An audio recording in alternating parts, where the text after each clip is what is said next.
Evening, everyone. I'd like to call to order the Joint City Council and Planning Commission meeting of Wednesday, October 2nd at 7 p.m. We will start with a roll call attendance. Newman? Here. Kelly? Azar? Mikulski? Foster? Here. Leaks May? Here. Showalter? Here. Johnson? Here. Subakatani? Here. Brazen? Here. And Polika. Here. All right, next we have approval of the agenda. On our agenda this evening, we have one item, a discussion item for the draft zoning ordinance discussion. I would like to mention that since we do have a joint meeting tonight and we are hoping that we can use the majority of our time for a discussion, we have a draft zoning ordinance, which is very exciting, and we wanted to use this opportunity for the Planning Commission, City Council to talk. The Planning Commission regularly does business with the zoning ordinance, is well versed in the zoning ordinance. We wanted to use this opportunity to have the discussion with the City Council, who is not as often in the details of the zoning ordinance. Now that we have the draft to this point, and we'll hear more about the details later in the process, the process has included quite a bit of public input through, I think, the past year. So again, we'll have the details of that. And then also the master plan leading up to that. So we were hoping this evening to really focus on the discussion between this City Council and the Planning Commission. And for that reason, I was hoping that we could limit our call to audience in the beginning of our meeting to 15 minutes. And so I didn't know if I had to mention that to the agenda, but I wanted to make note of it and potentially then open discussion back up for those who might not have had time to speak or want to speak further after the discussion item. So potentially a 5B for open discussion with the public. Any questions or comments on that? Right, so I think we need to have a motion to change the, okay, so I move to edit the agenda to include a 5B, call to audience continuation. Support. There's a motion by Councilman Polika, support by Brazen? Yes. All those in favor? Aye. All right, moving on, we have approval of the minutes, consideration of approval of the August 7th, 2024 Planning Commission meeting minutes. And there was a version that was emailed out to everyone just prior to the meeting. I move to accept the August 7th Planning Commission meeting minutes as presented. Second. It's Councilman Polika and a second by Brazen. All those in favor? Aye. All right, next we'll move to the call to audience. And as you just heard me say, we are going to limit this to about 15 minutes. I think there are some in the audience that were able to make our public input session just prior to this. And I know it's not easy for everyone to get to meetings at specific times during the day with work schedules and whatnot. So I would love to prioritize those that were not able to meet earlier so that we could hear them prior to our discussion. And then, as we said, we will open it back up to discussion after the City Council and Planning Commission has the opportunity to kind of dig in a bit here. So for any of those who would like to speak on anything business tonight, you can go ahead and head up to the dais if you'd like.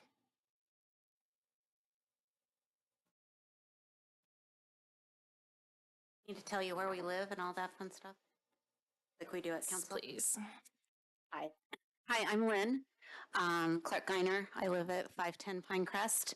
I served on the steering committee, served on the facilities task force, and I'm a current co-chair with another co-chair of the Ferndale Arts and Beautification Commission. And I wanted to, I took a look at the zoning plan that's online to take a look at and compared it to the master plan that we spent 9 months or more putting together and hours of work, and also the city did pay a lot of money to Smith Group to develop it. And I see a lot of discrepancies between the two documents. To me, it reflects the thinking that our community is kind of lashing back at. And that thinking is that the city says one thing, but simply changes the documents or protocols when they want to make a change and change what was promised by writing these new codes or policies or rules that negate what was promised to the community. This creates the distrust that is rampant right now. And when it comes to asking our citizens for more tax dollars at the upcoming election, I think you should all be very cognizant of that. The citizens simply don't trust the city will follow the guidelines that they are currently stating to convince us to vote yes, and will simply create new rules like what is happening with this zoning code, which contradicts the master plan in a lot of areas. And those contradictions I'm going to outline right now. The master plan emphasizes enhancing green spaces and promoting things like green roofs, urban forests to manage stormwater. It also emphasizes improving connectivity to green spaces and supports mixed-use developments that ensures adequate green space. It promotes green stormwater infrastructure. It calls for expanding and protecting our tree canopy, as well as protecting mature trees. This zoning code contradicts some mixed-use and commercial districts which allow for 0-foot setbacks and does not require substantial green space. It also allows for high-density developments and lacks specific requirements for stormwater management solutions, and also does not prioritize energy efficiency for new buildings or major renovations, both required in the master plan. But it also maintains high parking minimums, which also contradicts the work that we put into the master plan. In this new zoning code, there is minimal mention of green stormwater infrastructure outside of certain parking lot landscape requirements. It does not actively encourage green stormwater infrastructure in private developments or public areas beyond our parks. This zoning code also conflicts with the master plan's green space requirements because in some high-density zones, the emphasis on density outweighs environmental considerations when it comes to open space. The master plan emphasizes the importance of expanding Ferndale's tree canopy. We were acquainted with the tree canopy assessment that stated there were low levels of our tree canopy, especially in the business districts. It identifies the need for better protection and management of mature trees as well. In this zoning code, there is no specific mandate or incentive in the zoning ordinance to expand or protect the tree canopy, and it lacks a framework to protect mature trees or on private properties, which also contradicts the master plan's goal to preserve large old tree growth for their ecological and community benefits. This zoning code should maintain the tree production ordinances we outlined in the master plan that requires developers to retain the mature trees on their lots. And I fear using language in this code that allows them to simply replace the mature trees will just give them the green light to not save those mature trees. And is this a good spot that maybe you can, I'm sorry. Just 2 seconds, which is not in agreement with the work we put into the master plan regarding the tree canopy, which young trees don't contribute to that canopy. Plus, it's common knowledge that our tree canopy relies on all of the trees that are in it. It's a living organism. So removing some of them jeopardizes the entire canopy, and that would be a huge crisis. So did you have a question, or have I run out of time? No, sorry, you were just over 3 minutes. I apologize for cutting in on you. Thank you. Okay. I have a bit more that I'll share. Afterwards? Okay, great. Thank you.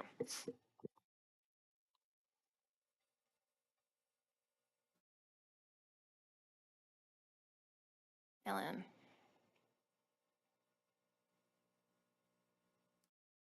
Hi, Alan Hale. I'm a resident at 1903 Woodward Heights. I'm also the chair of the Accessibility and Inclusion Advisory Commission.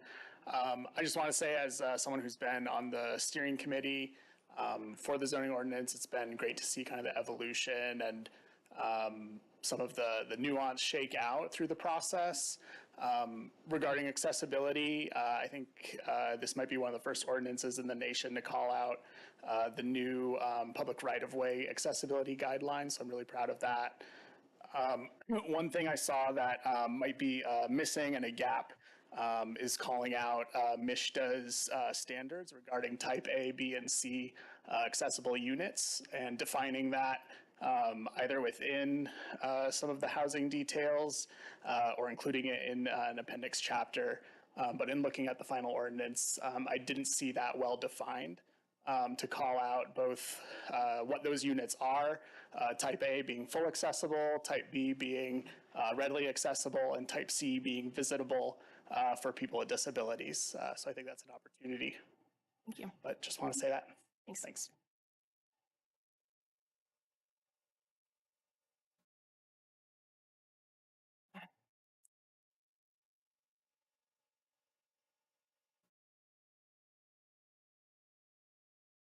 Welcome. Hi, thank you. My name is Gilbert Hardy. I'm a longtime resident of Ferndale ever since 2000. 853 St. Louis. I enjoy being in Ferndale. I even walked to the meeting. Beautiful night for it. Yeah, it was. It is. So the main concern I have, and I just wanted to share with you all, has to do, with the zoning, considering changing, redefining R1A. I just want to make sure that, I have a lot of peace in my heart about Ferndale if it retained an owner-occupied criteria for the R1A zoning as opposed to corporate-owned properties. I have a lifetime of history. My career's been in home services and trades. And you observe patterns of behavior doing what I've done for, since my 20s. And you want people who have a long-term vested interest in a property, in a home. So that's what I want to see prioritized.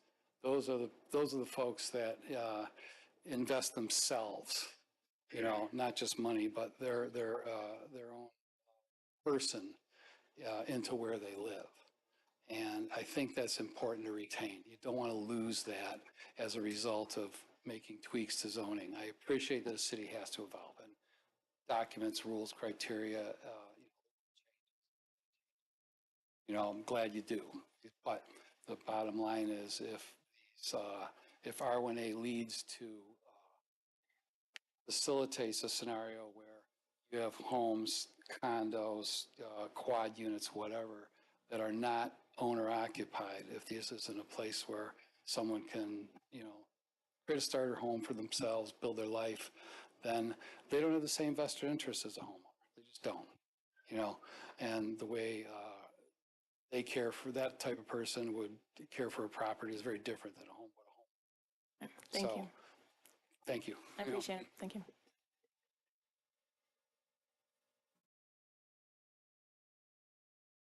We still have a few minutes here, yeah? Hi, my name's Joe Binkowski. I live at 272 West Drayton Street, and I just wanted to voice my support of the new zoning ordinance. I think that allowing duplexes, triplexes would lower the price of housing and would help to retain people like me. Once I am out of graduate school, I likely will not be able to afford a single-family home, so I do like Ferndale a lot. I would like to stay in Ferndale, so I think that'll go a long way to helping people like me in the city. Thank you.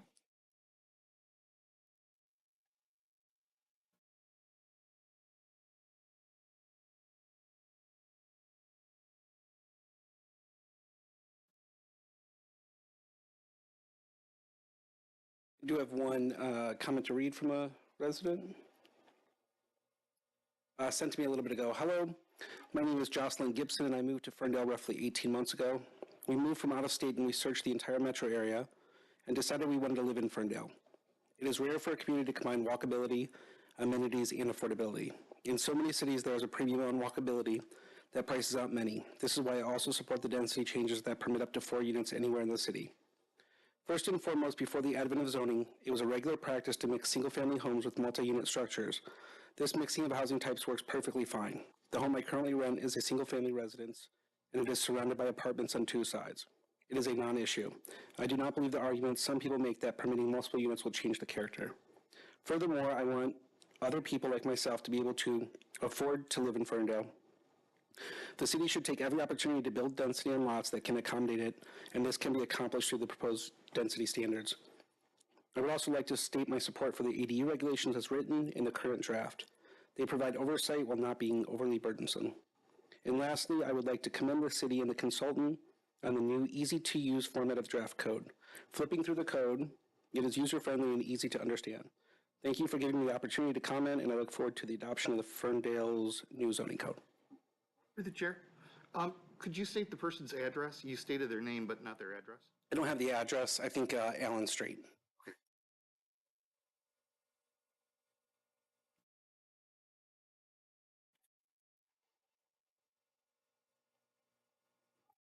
Hi, this is Emily Obert. I live at 1903 Woodward Heights. And I just wanted to kind of speak to the housing density as well. So it was actually it was impossible to find an accessible house in Ferndale. We had to completely gut ours and renovate it and make it step-free. And even still, like, the bathroom works for me, but it's not ADA compliant. Like, it wouldn't necessarily work for someone that uses a power wheelchair. And I just wanted to say that I think especially those 4-unit developments are really important because they're regulated differently under the Fair Housing Act. And one of those units will be at a higher accessibility standard than is required for, say, a duplex or a triplex. So I just think that when we're looking at density, that 4-unit type development really adds a lot to our community for accessibility and adds a lot of options for our residents if they become disabled or if they are disabled and are looking for somewhere to live. Family.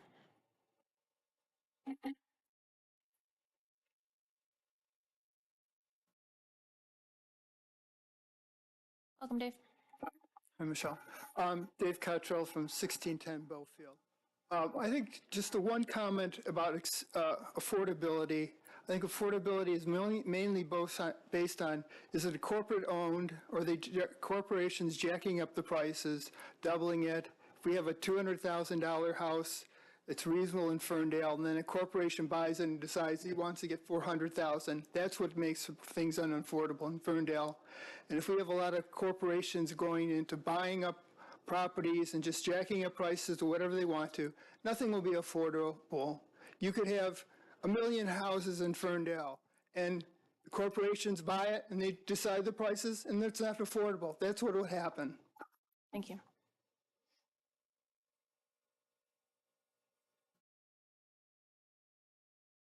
I have 2 more minutes, or if anyone else would like to be flexible on the time too.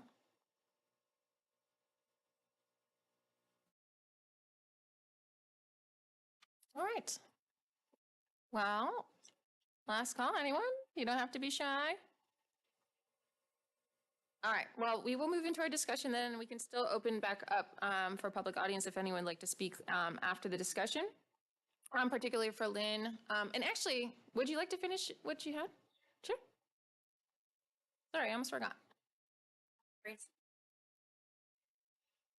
So just moving on, and my concerns are primarily ecological. So I agree with everything that was said about it. We actually approved in the master plan the idea of duplexes and multi-units. And as long as these things are adhered to or the language is changed for developers, because that's what I'm the most worried about, is developers interpreting the language in the code and having it work against us. Because the master plan strongly advocates for increasing green space connectivity across the city, especially with regard to the benefits of that tree canopy. This zoning code has little emphasis on creating connected green networks between private and public spaces or protocols to truly protect our tree canopy.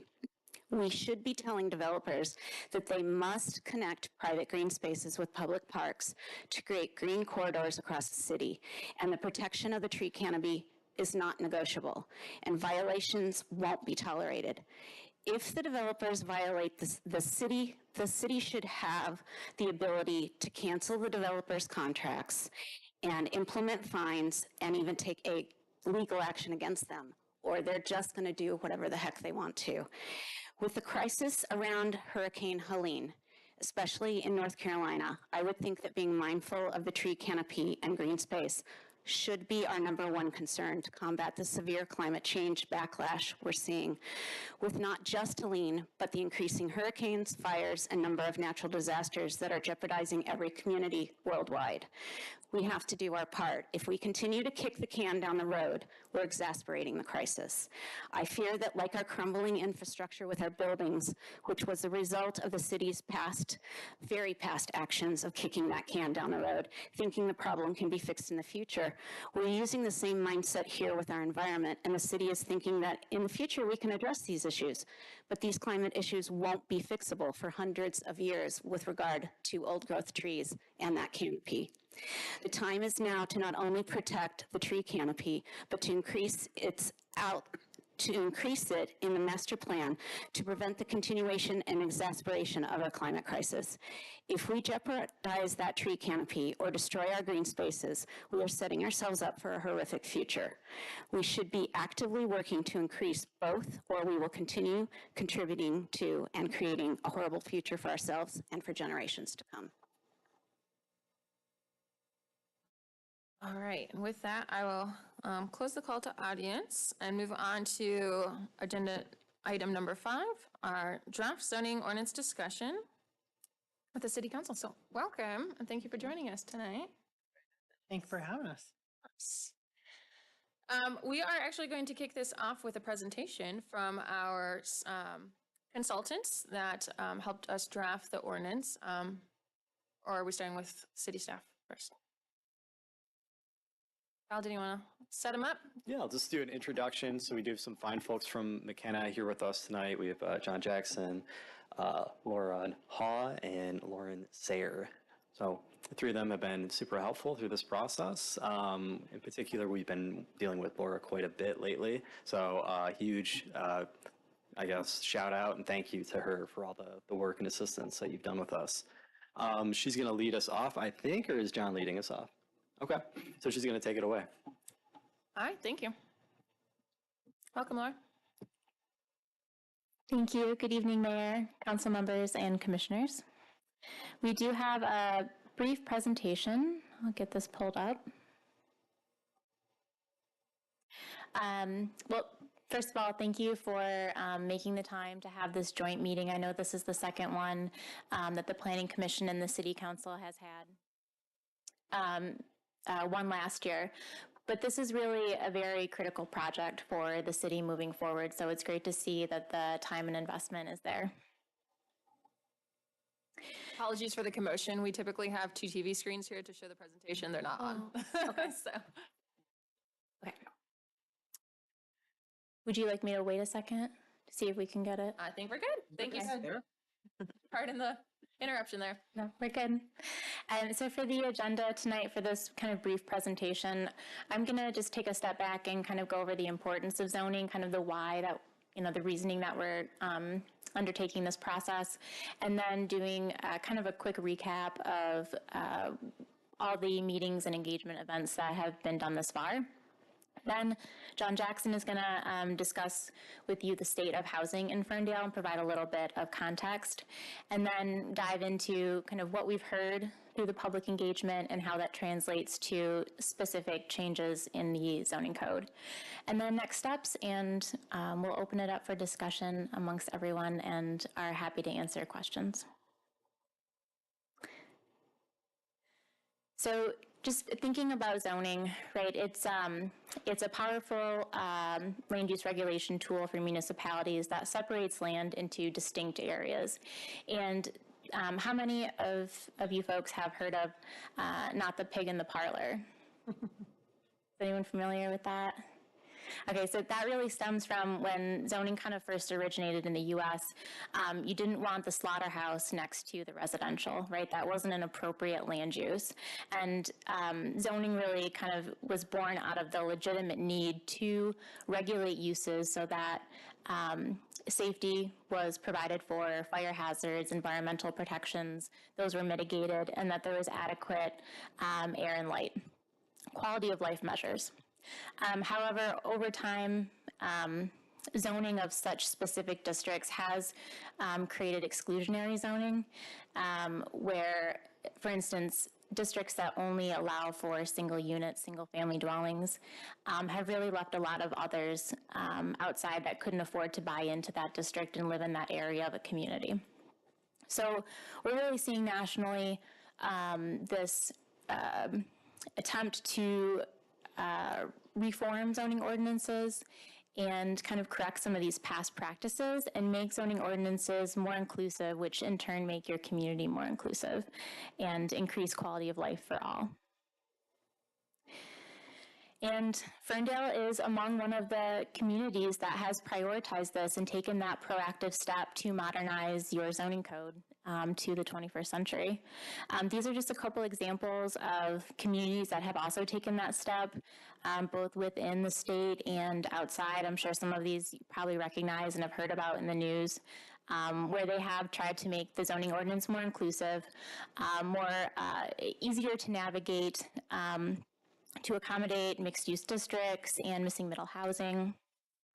And Ferndale has really taken that step with this project.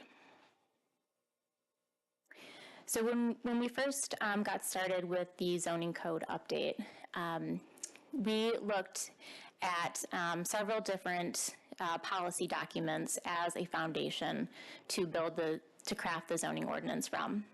And perhaps one of the most important is the adopted 2022 Plan Ferndale Comprehensive Plan. And sometimes cities don't do this in the right order, but Ferndale did. You want to have that really robust public engagement program that's associated with your master plan undertaking, set the vision, set the goals and objectives, set your future land use map, and then once that's adopted and kind of cemented, then you move into the zoning code and make those changes so that the vision becomes a tool and eventually a reality. So this plan was heavily relied on for the crafting of this code. And just one example of the public engagement that resulted from the Plan Ferndale. This is one of the pages from the plan, and it reads, participants rate affordable housing as the highest development priority for the city. So elements like this were taken into consideration. The adopted 2020 Community Affordability and Inclusive Housing Action Plan was also another foundational piece for this code rewrite. That also involved a robust public engagement process, and these are all pages from the plan. I know it's small print, but on the right, that's the metrics dashboard, and one of the success indicators that the plan calls out are the modifications to single-family zones, specifically the number of amendments to expand a variety of housing types. So in addition to these plans and other plans of the city that the city has invested in and adopted and taken the time, the process for this also included civic outreach. So really the city went above and beyond to make sure that this process engaged the community. First, it started with an established steering committee that has met throughout this, the last 18 months and has kind of guided the public engagement. There's also been ongoing and frequent meetings with the city administration. In terms of a very front-facing public engagement, when the RFP was originally released, there were 4 lenses which the city prioritized to view the zoning code through, and that was housing diversity, downtown design, equity, and sustainability. So those 4 key themes directly translated into the different workshops that were held throughout the summer of 2023. And then in addition to those 4 in-person events, there were online engagements throughout summer, fall, and winter of last year that mirrored the 4 themes. So in addition to all the plans and all the engagement that accompanied those, there's also specific outreach for the zoning ordinance, which we work with a lot of communities across the Midwest, and Ferndale really has gone above and beyond to ensure that civic engagement is at the front of the process, so kudos. And when you look at that process so far over the last 18 or so months, really starting in early of 2023, there have been a lot of meetings, not just with the public, but also with the steering committee, joint planning commission, and city council workshops. Updates at the DDA, the Planning Commission has had the subcommittee groups. The city has done mailers and flyers. There's a dedicated website, a community promotions plan. And all of this has led us to where we are tonight for this joint workshop. We can hopefully answer questions on the draft plan. This is the 5th full draft. So the zoning code has undergone quite a few different revisions. And with that, I'm going to turn it over to John to discuss housing in Ferndale today. Thank you, Laura. Good evening. Thank you for the recognition of the hard work that's gone into preparing this document, but I want to recognize the city of Ferndale and all the effort that's gone into this project since we've been on board. Laura just had the slide up there with all the public engagement that we have, so I appreciate all the committed residents and property owners in Ferndale that have come out and expressed what they want to see in their hometown and where they own property. All the work that the Planning Commission has put into this document, all the heavy lifting with respect to looking at all the little nuances and the details in the ordinance. The staff that has put hour after hour after hour after week looking at this ordinance. It's a lot of work, and so it's been a team effort, and we couldn't be more honored and proud to be part of that team and have the opportunity to see Ferndale once again boldly go where few other communities have dared to go in terms of new approaches to creating a quality community. In this case, new zoning approaches in terms of how to achieve those very critical visions that were identified in the master plan. So kudos on the effort that the city has put forth here. So just backing up for a second, again, we do a lot of backing up here before we actually get to move forward. But Laura touched a little bit on the lenses that we're looking at with respect to the zoning ordinance. One of the most important ones is the housing issue. And again, the entire country, communities across the country are wrestling with how to address the challenge of providing housing options for a range of diverse populations from a financial standpoint, from an age standpoint. We heard from a young man here in Ferndale that says, I don't know where I'm going to live when I graduate school here in Ferndale. He wants to, but he doesn't know where that's going to be. And so some of the figures like you see up here in this chart show that right now, as of today, Ferndale is pretty focused on single-family detached units. The chart here shows that Ferndale is predominantly single-family detached. They have a higher percentage of single-family detached housing than Oakland County as a whole and as Southeast Michigan as a whole. So that means there aren't a lot of options currently in Ferndale. Conversely, you can see in the chart that there's fewer attached family units available in Ferndale. No surprise there. So what button do I push here? Oh. Right. There we go. Technology is not my forte. Okay, so more on the state of housing in Ferndale. Ferndale has a mature housing stock, let's call it, that is on average was built in 1944 on average. It's the 11th oldest housing stock in Michigan. So that is to say that it's had its identity for several decades, okay? In 1968 was the year that the city of Ferndale first adopted a zoning ordinance. That happens to correspond with the Fair Housing Act, was also in 1968. I'm not sure there's necessarily a correlation there, but something to point out. So 60% of the existing housing stock was built prior to the zoning ordinance. And so one of the things that we look at when we do a zoning ordinance is how can we protect and preserve what works while still introducing new options, still providing new opportunities, but really protecting what's working in the community, the identity of the community. Those are key things that we try to address when we look at a zoning ordinance. As we all know, Ferndale's a diverse community for sure. People love working and living in Ferndale for that very reason. And so providing a range of housing options, as was expressed in the master plan and reflected in the zoning update, is important to continue that diversity, providing new housing options for young people looking to move into the community, providing housing options for empty nesters that are moving out of the community. And you can see in this chart here, this map on the right shows the diversity of incomes across the city as well. So again, diversity of age requirements as well as financial obligations as well. Again, communities across the state and across the country are dealing with these issues as well.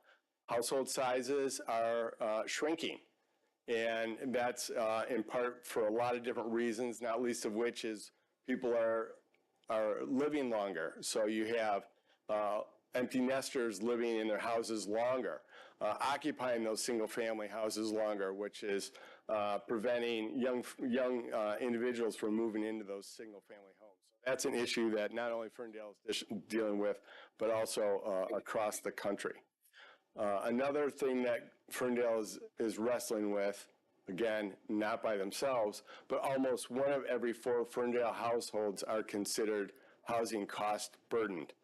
That means they're paying more than 30% of their household income towards housing. So again, that's something to keep in mind as we look at what the housing options that we're providing for the residents of Ferndale.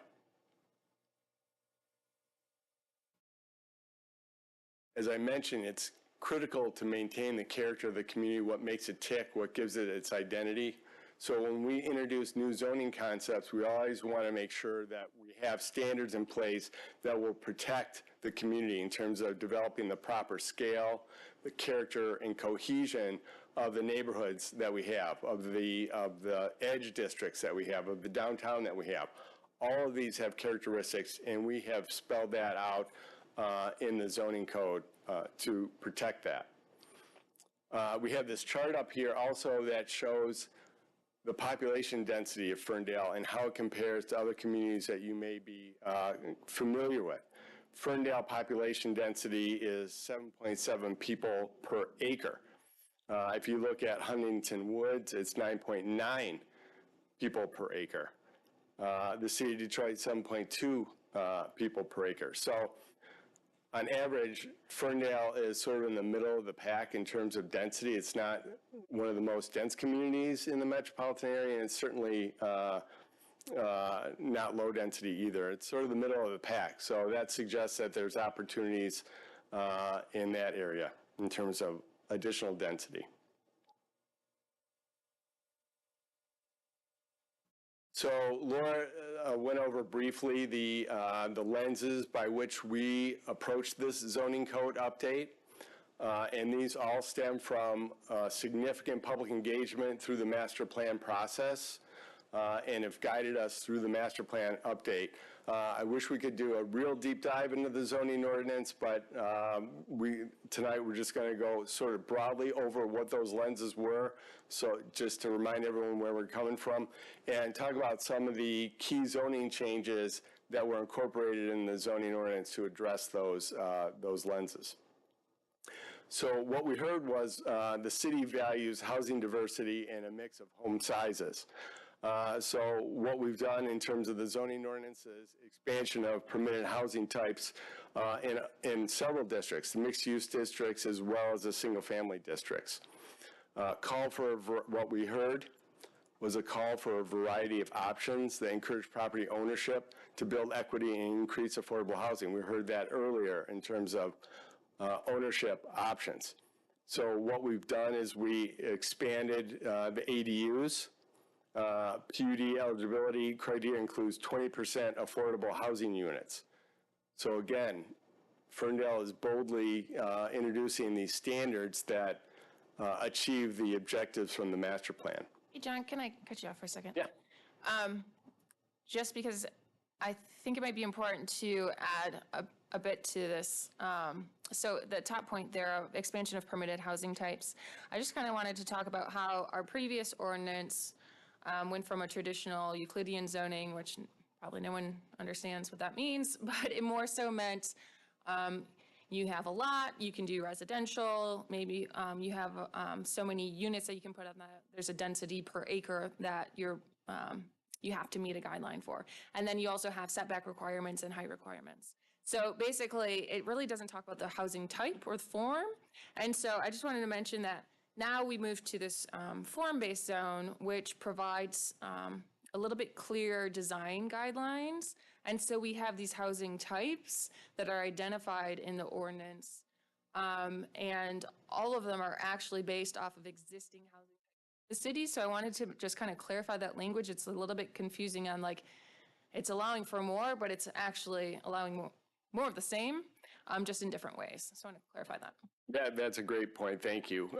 The new ordinance does include form-based standards, which again was intended to make sure that we address the scale and character of the various districts, residential, mixed use, et cetera. Here's an example up here on the screen of some of the typical graphics that you might see in the zoning code that explain that go well beyond just the maximum building height, the setbacks, and that sort of thing to show the characteristics of the type of building types, residential building types in particular, that the city wants to see.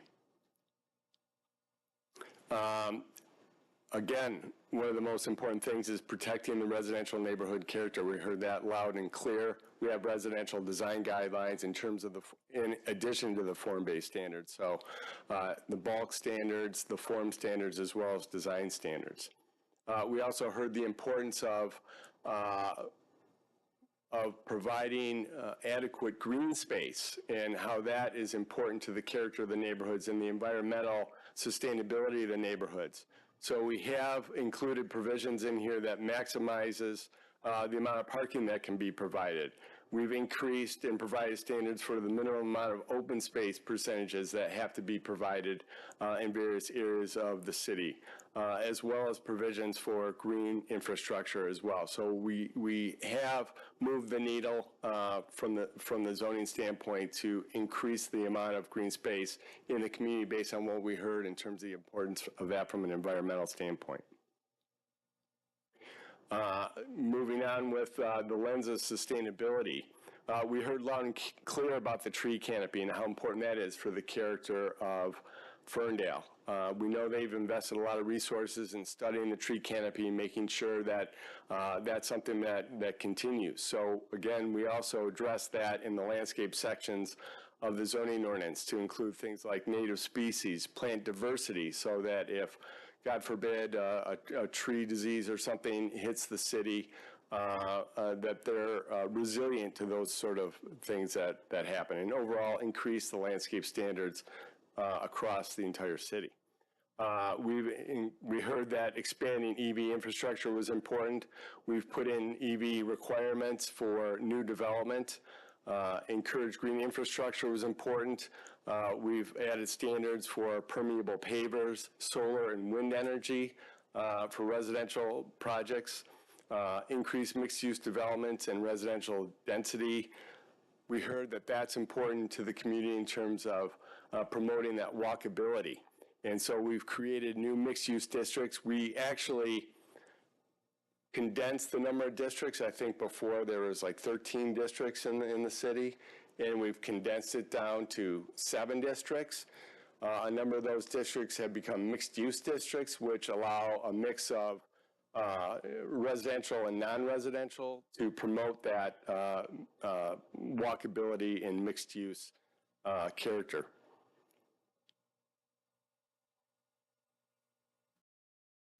In terms of downtown design, what we heard was people wanted an enhanced transition into the neighborhoods. Again, we're talking about protecting the character of the residential neighborhoods, but yet allowing the downtown neighborhoods and commercial areas to thrive.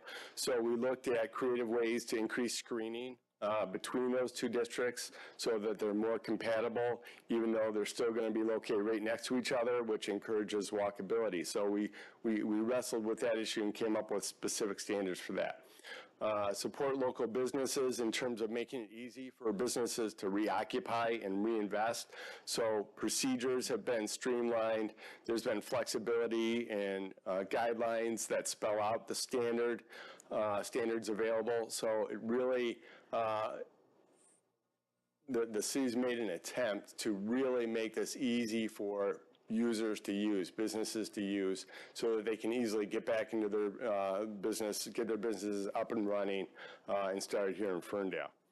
Other things that we heard were better encouraging outdoor dining. And so we reduced the red tape for placemaking amenities such as outdoor cafes, better integrate parking structures into the streetscape and block. So we included standards for parking decks, including liner buildings, liner uses. So as you walk by a parking deck, you're not walking past a blank wall or headlights of cars. There's activation on the street level. So we've included all those standards based on what we heard regarding downtown design. With respect to the lens of equity and accessibility, we've done quite a few things here based on the fact that we heard that people wanted improved access for pedestrians and persons with disabilities. So the city went above and beyond the minimum standards of ADA requirements to include things like required accessibility in multiple unit developments that exceeds the ADA requirements. Expanding bike infrastructure was another thing that we heard. And so we included bike standards in the parking requirements so that when people are upgrading their sites, adding more parking, they have to address the parking infrastructure as well. Making housing more inclusive, reducing barriers to entry and home ownership. Again, the idea of including a broader range of housing types in various districts throughout the city is a way to address that issue and making housing more accessible.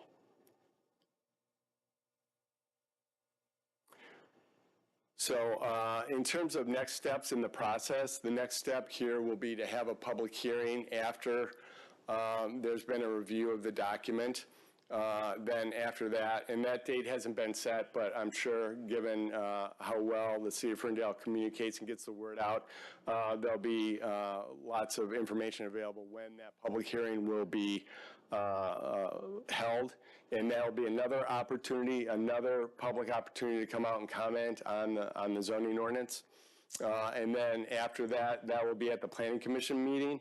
And at that meeting, the Planning Commission will review it, and if all goes right, we'll recommend approval of the zoning ordinance to the City Council. The City Council will have the opportunity to do a first reading, and then at a subsequent meeting, a second reading. So that's sort of the adoption process moving forward from tonight.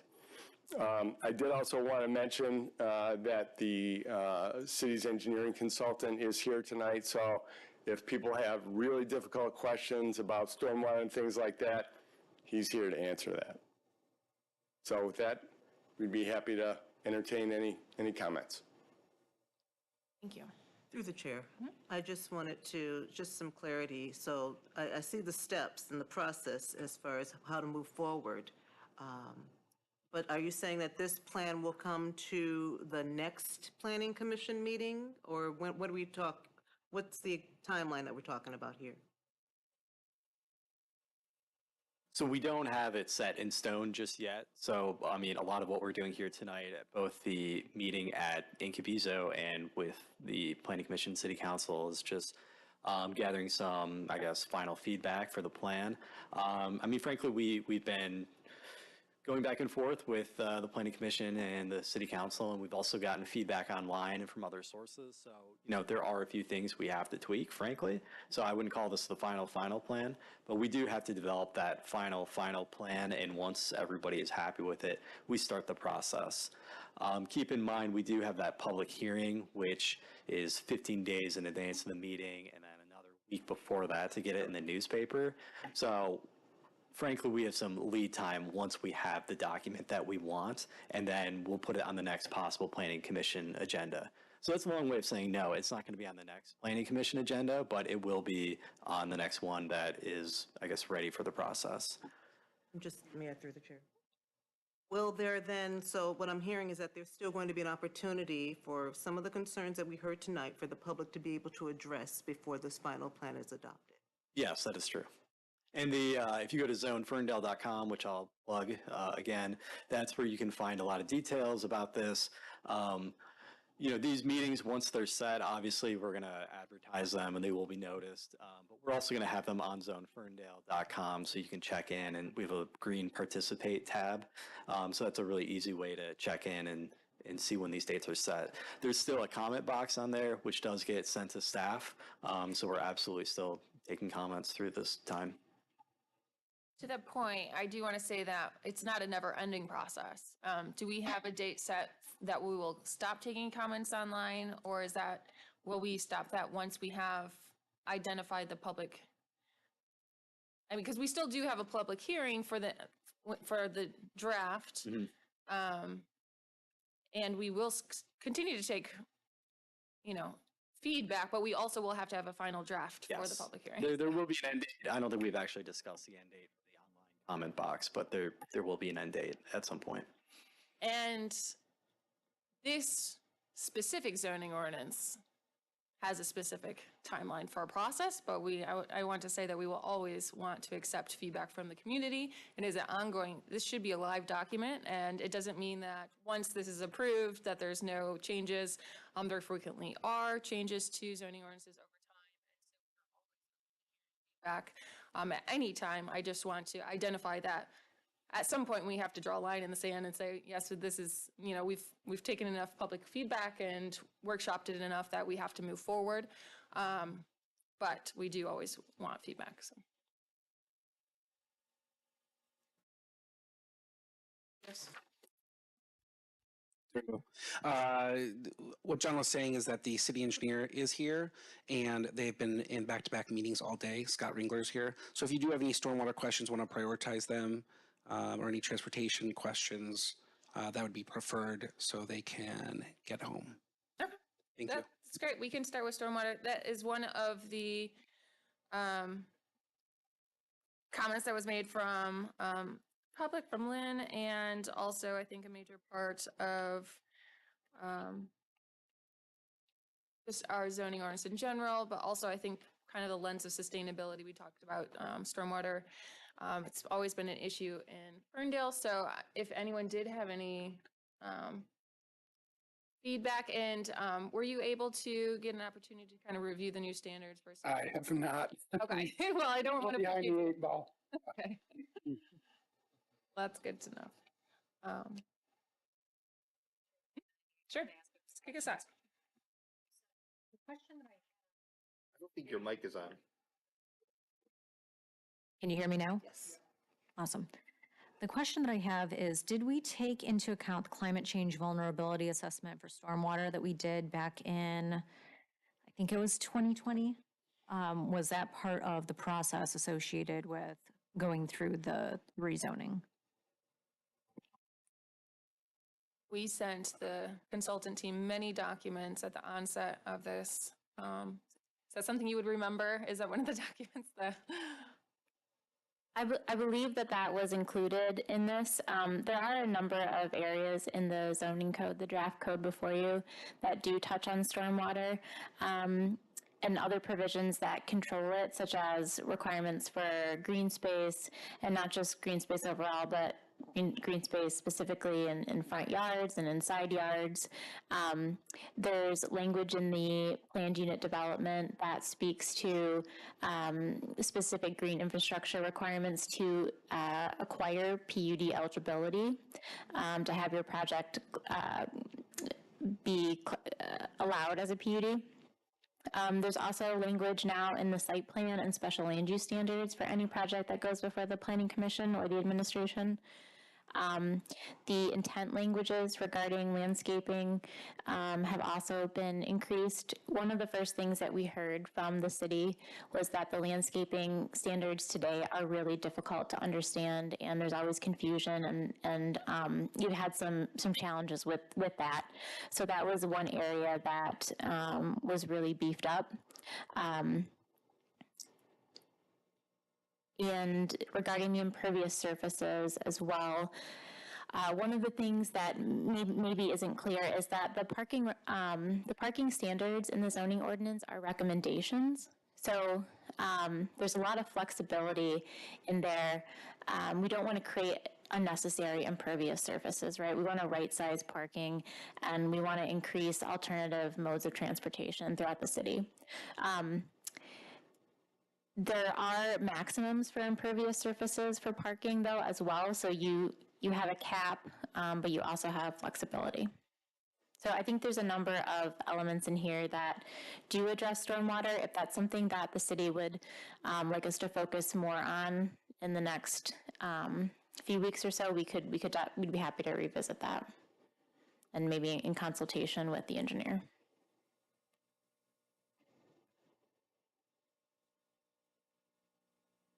Are there any specific questions for the engineers we have? And I believe as part of the process, you've been asked for feedback going into the zoning ordinance rewrite, and the DPW and other staff and our consultants have had the opportunity to provide feedback. Is that correct? A little bit of feedback. A little bit of background. So when the city receives plans for single family and duplexes, strictly is reviewed by the building official and building department. Giffords-Webster never sees them. Anything above a multi-family, two-family resident typically requires a site plan. Planning sends it to Giffords-Webster for review, and 99% of the time they're providing stormwater detention. So yeah, there's been a lot of stormwater detention. I think in the past 10 years it's been about 1.5 million gallons of stormwater detention throughout the city on all the developments. So it's pretty substantial.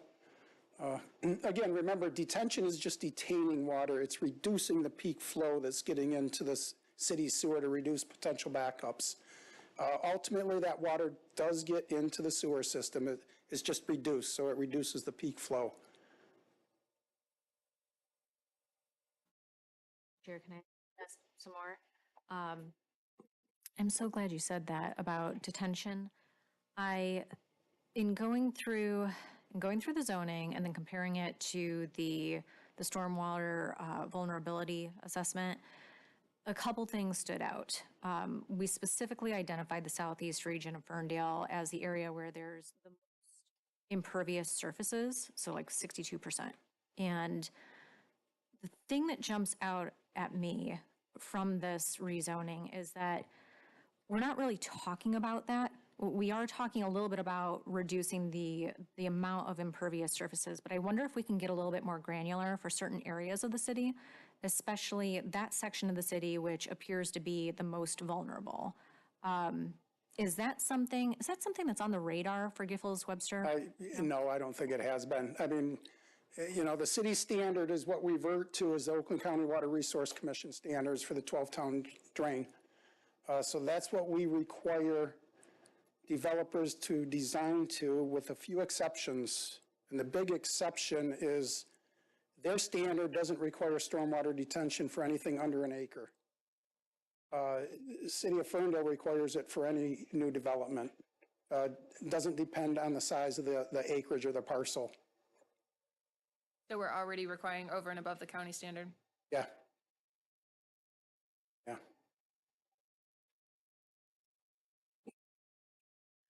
Through the chair. One of the things that we're going to be allowing, actually we allow today, is detention ponds.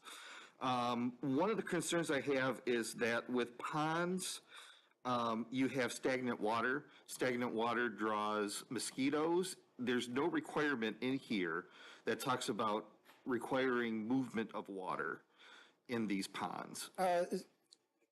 So I think in the entire city, I think there's 2 or 3 outright detention ponds. Most of them are underground detention.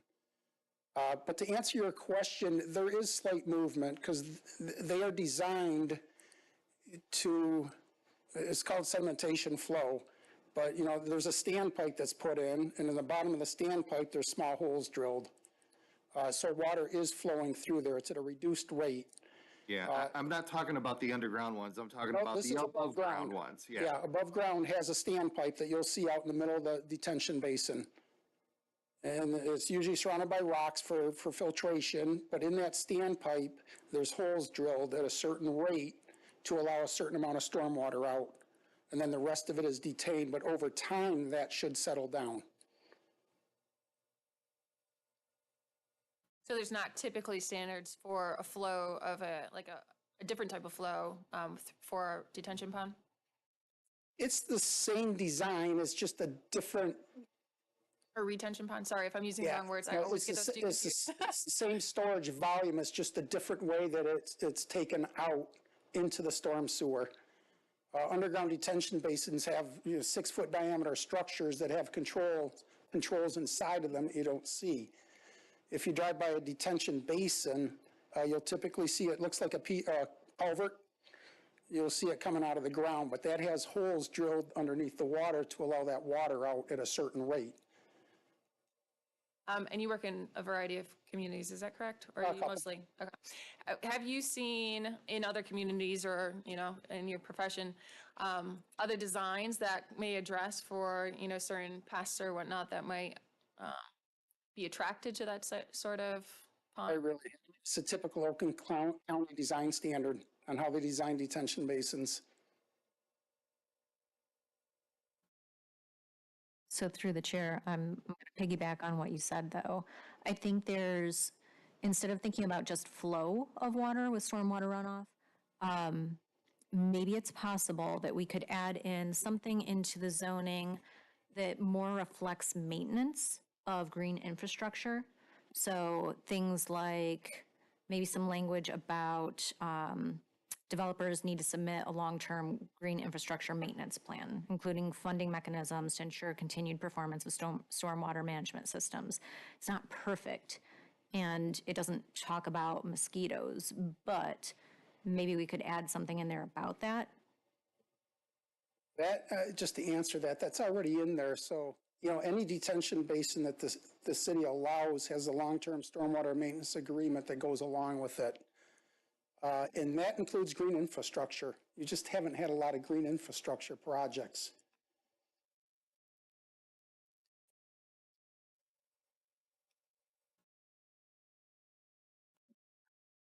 Through the chair, one thing I want to sort of bring up generally is with regards to, the stormwater infrastructure, but also with regards to roadway and parking and these sorts of issues.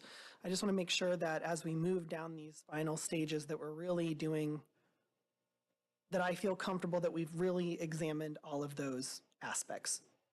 Learning from the lessons of other jurisdictions that have adopted these sort of cutting edge codes, they did not do that smoothly. And some of them have ended up in some sticky legal situations for not properly evaluating what certain effects would be on the community, including on their infrastructure. And so I want to make sure that we have done all that, checked all our boxes, and made sure that we can show that we've done our due diligence, that if there are objections or lawsuits later over a zoning code, we can say, no, we followed all the right processes. We evaluated all of the possible infrastructure impacts. And this is not, Scott, to say that you have not. I don't mean to imply that at all. I just want to make sure as a collective body and as our two respective individual bodies that we've covered ourselves and we feel comfortable with all of that. Because those are going to be the, stormwater, roadways and parking, these are going to be the places where we're going to get, this is where we're going to get hammered. And so we just need to make sure we've done all of that. So particularly where we're pushing the edge of things that haven't been tried and true, whereas typical zoning, like our old zoning ordinances were all repetitive and we kind of knew, and so that's a good point. Thank you, Donna. Anything else in terms of infrastructure before we can let me go home? Let you go home.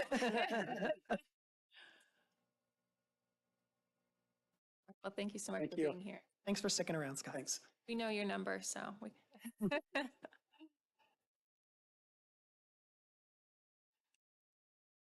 All right, so Roger had asked everyone to submit kind of topics if they had any burning issues that they wanted to talk about, and we didn't really get a lot of feedback. So I don't actually have a really great plan of action here besides kind of going through our main topics and kind of reading, just making sure that we're putting everything out there, making sure everyone feels comfortable. Some people might feel very uncomfortable with a zoning ordinance because it is a lot, and it's probably new for quite a few folks. And so I can certainly take the initiative to walk people through, make sure you kind of feel comfortable with how we're moving through it. So, Through the chair, go ahead. do you think that maybe this is a good time, considering we've had presentations, that maybe audience has different kind of questions now? Oh, if we want to open back up to. Unless there's more discussion that we're. I mean, do any of us have any individual topics that we would like to discuss? We're here. Yeah, I do. So, yeah, so. Okay. Yeah. All right, well, then we'll. So through the chair, this came up just recently for me. It's regarding the R1 and R2 setbacks. So if you go to page 10, we see that the front yard setback is a minimum of 15 feet and a maximum of unlimited. I don't have a problem with the unlimited. The problem I have is with the minimum. I know that we're looking for a lot more close to street, close to sidewalk, look and feel on streets, but I don't think that applies to all the streets, especially now with the expansion of R1 and R2. So if you take, for example, Pinecrest, a lot of those houses are set back 70, 80, 100 feet. If I wanted to develop a new house on a property, I could go 15 feet. That means that this new house is going to be 15 feet from the sidewalk, and the house next to me is going to be 70 feet, and that person's front porch is going to be looking at the back of the house next door to me. So I think we need to reconsider that maybe a percentage be Similar utilized. Pardon? I'm sorry. Similar to how we have it now, the percentage. Yeah, I think that might be a better course of action than just across the board 15 feet. Yeah, I forget how it's currently written, but we do kind of have like an asterisk of, so I think there's a couple different ways to do it, is we can set a standard and then have like an asterisk, or like say and that you have an alternative, or we can have more of a range, or we can just have the standard be the percentage, or like the standard. So there's different ways to do that. And so I think that probably depends on how we feel, strongly. I think the 70-foot that you provided is probably more of an outlier. I don't think too many houses are set back that far. Well, Pinecrest is unique, but then you look at, if you look at like the Northwest, you look at, Maplehurst and Oak Ridge, a lot of those houses are set back much further.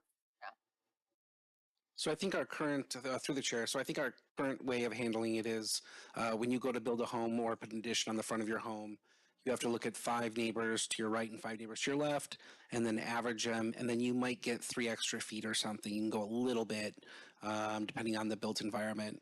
But we went to a more static number, side setback, rear front, and Councilor Pollica brought that point up. I think northwest part of town, Pinecrest, Maplehurst, Oak Ridge, and it would be just off-putting to have a house mid-block 15 feet away when everyone else is back. So we can take a look at that, and I think it would be prudent to make the form match what the neighborhood is. Thank you. Good point. That's all I had.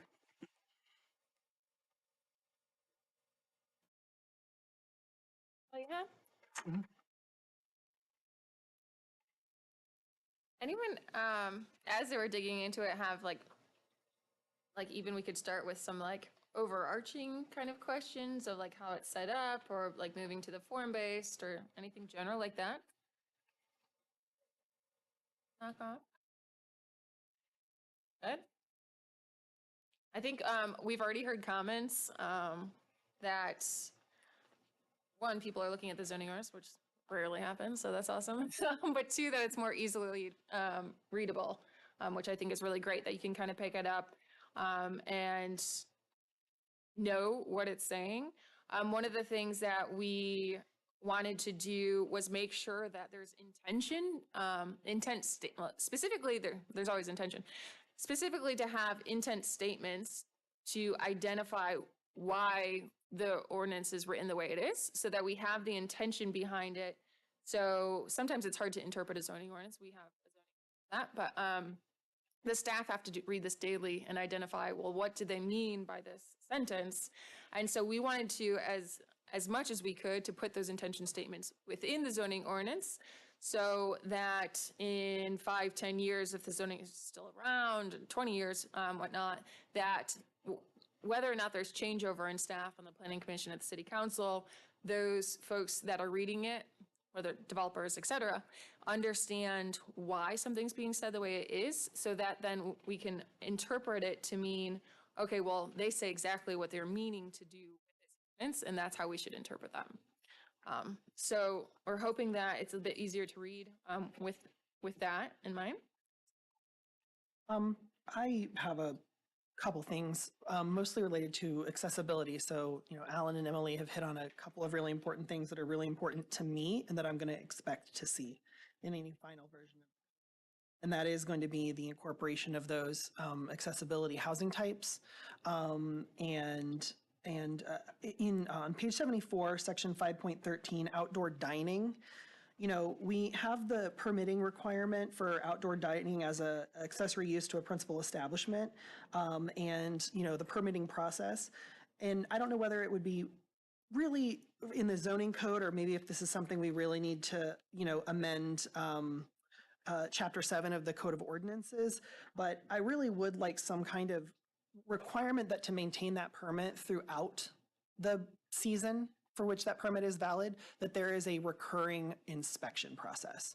Because what happens throughout the season is, and frequently through no fault of their own and through no bad intent, as businesses are packing up and then unpacking and resetting their patios after they take things in, that setback for accessibility through the sidewalk can creep, and it can get narrow and narrower. And you end up with, especially people, wheelchair users and other people with mobility aids, have a hard time squeezing through. And so just making sure that whether it's through the zoning code or the Code of Ordinances, one or the other, I'll approve whichever, we're just making sure that in order to maintain that permit throughout the outdoor dining season, that we are doing a regular review and going back and just checking these businesses. Again, not with a punitive eye. I don't want to punish people. I just want to make sure that we're keeping an eye on that, because it does tend to creep throughout the season. I've seen it myself, and I know some wheelchair users that have experienced it. So that's, I want outdoor dining, love it, love people who love it, but I want to make sure that we do right by the folks who are still using the sidewalk.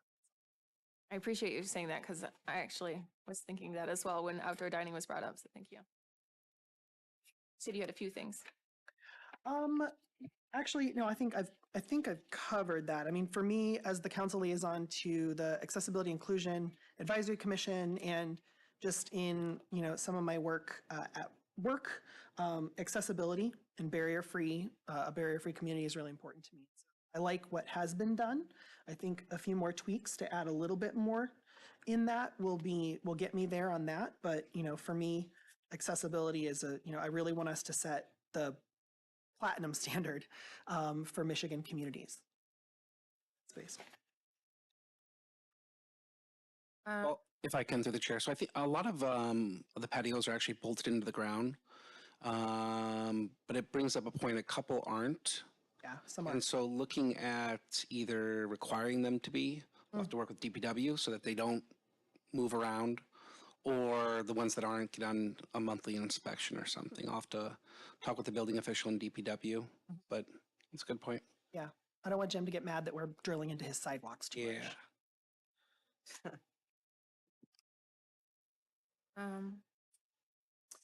There are a few comments made by the public that I'd like to address before and not bypass them.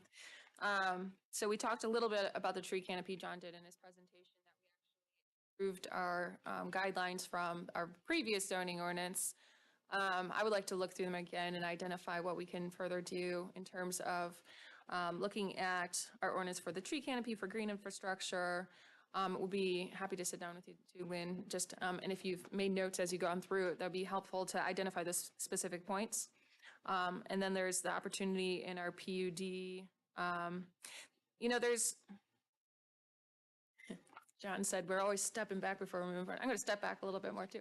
I mean, the zoning ordinance creates regulations, and we can create specific regulations. There's only so much we can do per state law and for just the law in general. And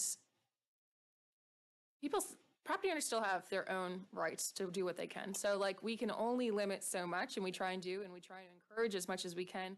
It's much, it's almost easier sometimes to encourage. Unfortunately, that takes a lot of money and willpower, and a community action actually is one way, particularly when we talk about, you know, corporations buying up housing.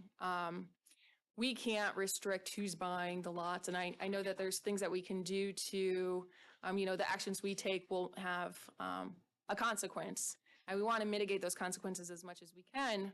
But like John was saying, or Laura in her presentation, is what we have created with this single family, which we're trying to call single unit or multi-unit, by the way. So I'm going to try and not use family, but trying to get away from that and be more inclusive. We're wanting to be more inclusive with our residential ordinance in general, that we've restricted and excluded people for so long in our communities. And it's been happening for so long, it's the character of what we have. However, it's kind of similar if everyone is familiar with redlining and what was done back in the 50s, 60s, and they were excluding certain races from certain neighborhoods. The banks literally wouldn't provide them a mortgage. Zoning is a little bit like that. It's not specific to races, but it's restricting and exclusive and not providing the opportunities that we need, particularly in a housing crisis that we are. But what the community can do is say, well, we're still for this, and then take that individual action. And I hope that those that do have the opportunity or the privilege to own their home, that if they're wanting to sell, that you're selling to a community member that's going to stand with your values, and you're not selling to the corporation.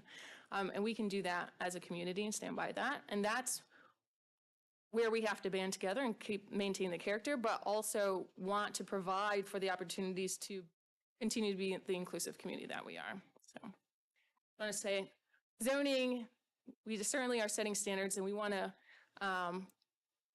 not create the consequences that we don't want, but we also have to allow, and there are still property rights that every individual owner has that we can't forget about. So I'll get off my soapbox now.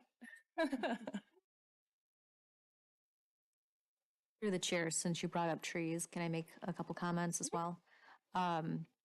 There are a couple nitpicky things in the draft zoning language that I have questions about.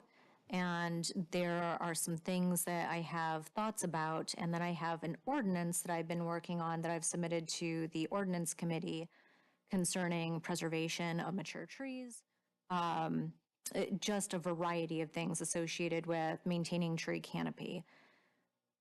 What is the order of operations for something like this? Do we need to look at that ordinance language before we pass a zoning, since it would definitely have an impact to development in general? And just to give you an example, on the note of preserving mature trees. So the current draft ordinance or current draft zoning lacks a strong framework to protect mature trees on private property. My thought is we could include certain kinds of language about developers must preserve at least 30% of mature trees on their lots, or something like that. And again, I have some of that language in an ordinance that's up for consideration, but we're like 2 ordinances out before that actually comes to the ordinance committee.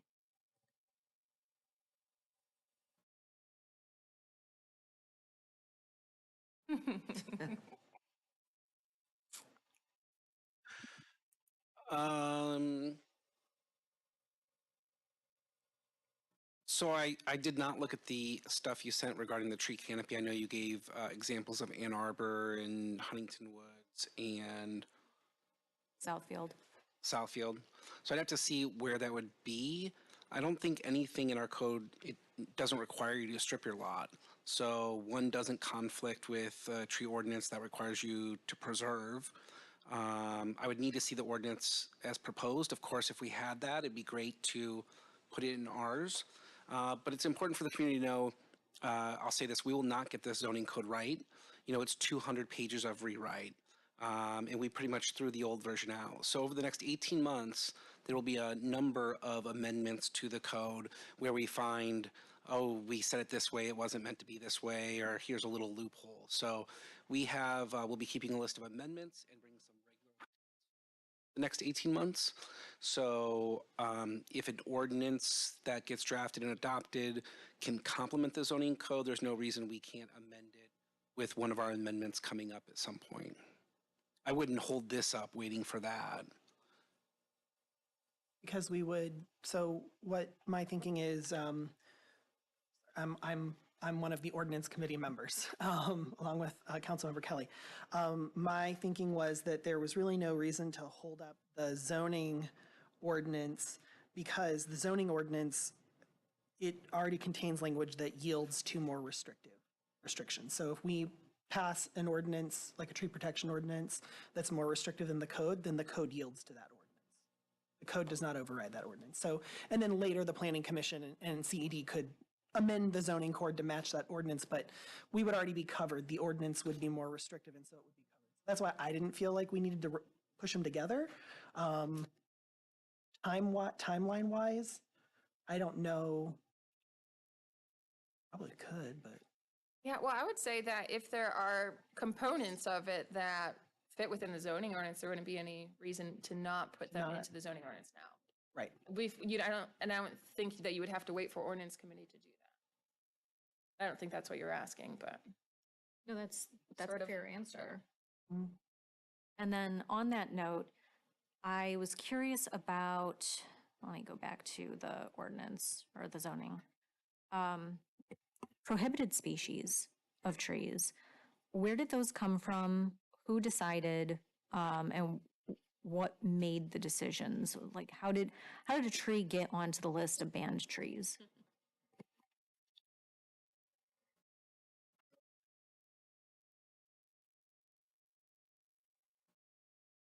So I know there are a few invasives that are on there. The other ones are trees that often have problems. Either they grow up and they're prone to cracking and falling, or they've had other, disease issues and things like that. Sometimes they grow a little too wild. Like I know, for instance, Logan, our zero waste coordinator who does a lot of sustainability, he made a push for I believe it's golden bamboo that's on there. And that was something that wasn't really on our radar, but he let us know that's kind of like a growing problem in the state.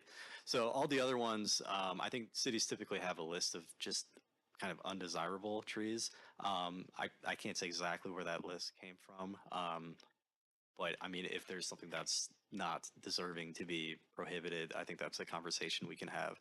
I know DPW has a list of approved trees. I don't know if they have a list of prohibited trees. I believe I've shared this with Jim. But we're open to discussing it for sure. Great. Oh, it's from the MDNR too. Wait, so the MDNR said that these are invasive? Was that? No, not all of them. Just they can be problematic for municipalities to plant or in the city setting. Is it possible for you to send me what the MDNR has about these different kinds of trees? Sure. Thank you. I think in terms of invasives, there's only 2 invasive trees in Michigan. I think they're both on that list. And there's both in my backyard. Yeah. I might have a couple in my backyard too. And there's a difference between invasive and native. And there are some of these that are native, but can be considered invasive because they spread. It's just the nature of the tree repopulating.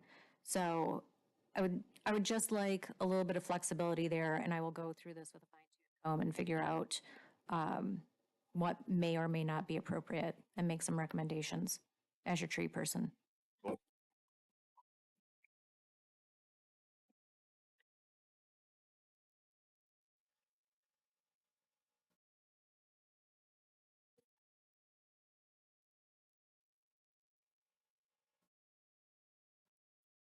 Any other points of interest? Through the chair, I'm not sure if you're going to be wrapping up here or not, but I have a very nitpicky formatting issue that I have. So if you look at, for example, page 72 and 73, you have two lines that appear for one section starting at the bottom, and then the next page you have one line that's starting with another section. I'm just hoping in the final copy that we could format it so that we don't have, you know, page breaks, you know, at the bottom of pages. Well, or section breaks at the bottom of pages. often looking at this through Municode, will this be uploaded to Municode? So that won't frequently be an issue, but. Well, anybody putting down a PDF, so it's very common for me to like go to a document and say, okay, I only want pages 2 and 4, you know, 2 through 4, but I have to print, you know, 1 through 5 because of the wonky formatting. That's a good point. Thank you. Yeah, through the chair, we'll make it pretty for sure. That's definitely a part of the process is beautifying it. So we'll do that. I think that's going to be like a final step. Yes, absolutely, absolutely. But I figure I'd bring it up here in public. The next time you see it, it'll still be like this, though. Yeah, I'm fine with that.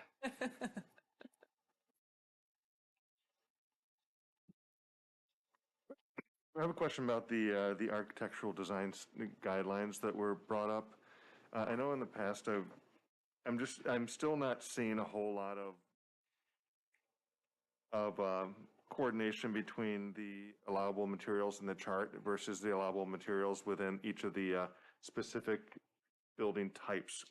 For example, if you look at I don't know, a side-by-side duplex on page 37, it said building facade. And so when you look at building facade, you see brick, terracotta, sandstone, limestone, formed concrete, and beveled cedar siding. And so looking at that without knowing that, but then we also, a few pages earlier, we have the allowable materials, which say that your primary materials can be masonry, concrete. Actually, it would be for 2-unit residential. You can do masonry, concrete, siding, and so it's a little bit confusing as to what materials are allowed, because you look at one chart next to the pictures, it's saying certain materials, and then it's never pointing back to I'm not seeing where it points back to 403, which is the building material standards. Yeah, I hear you loud and clear. And I know we talked about this, and obviously this is not an updated version since we last spoke and discussed this matter. So that is something that we are going to incorporate. I believe we do have, it's in here somewhere. We do have it in here. It says these are supplemental, but to your point, it's not exactly I think a clear spot. Yeah, and if it is just knowing how I read ordinances, it's if you have to read the entire ordinance and there's a little asterisk on the last page, you're not going to catch it. But like next to each chart, if you have a little asterisk and you say these are supplemental and refer to 403, then that's going to be a lot easier to catch. Absolutely.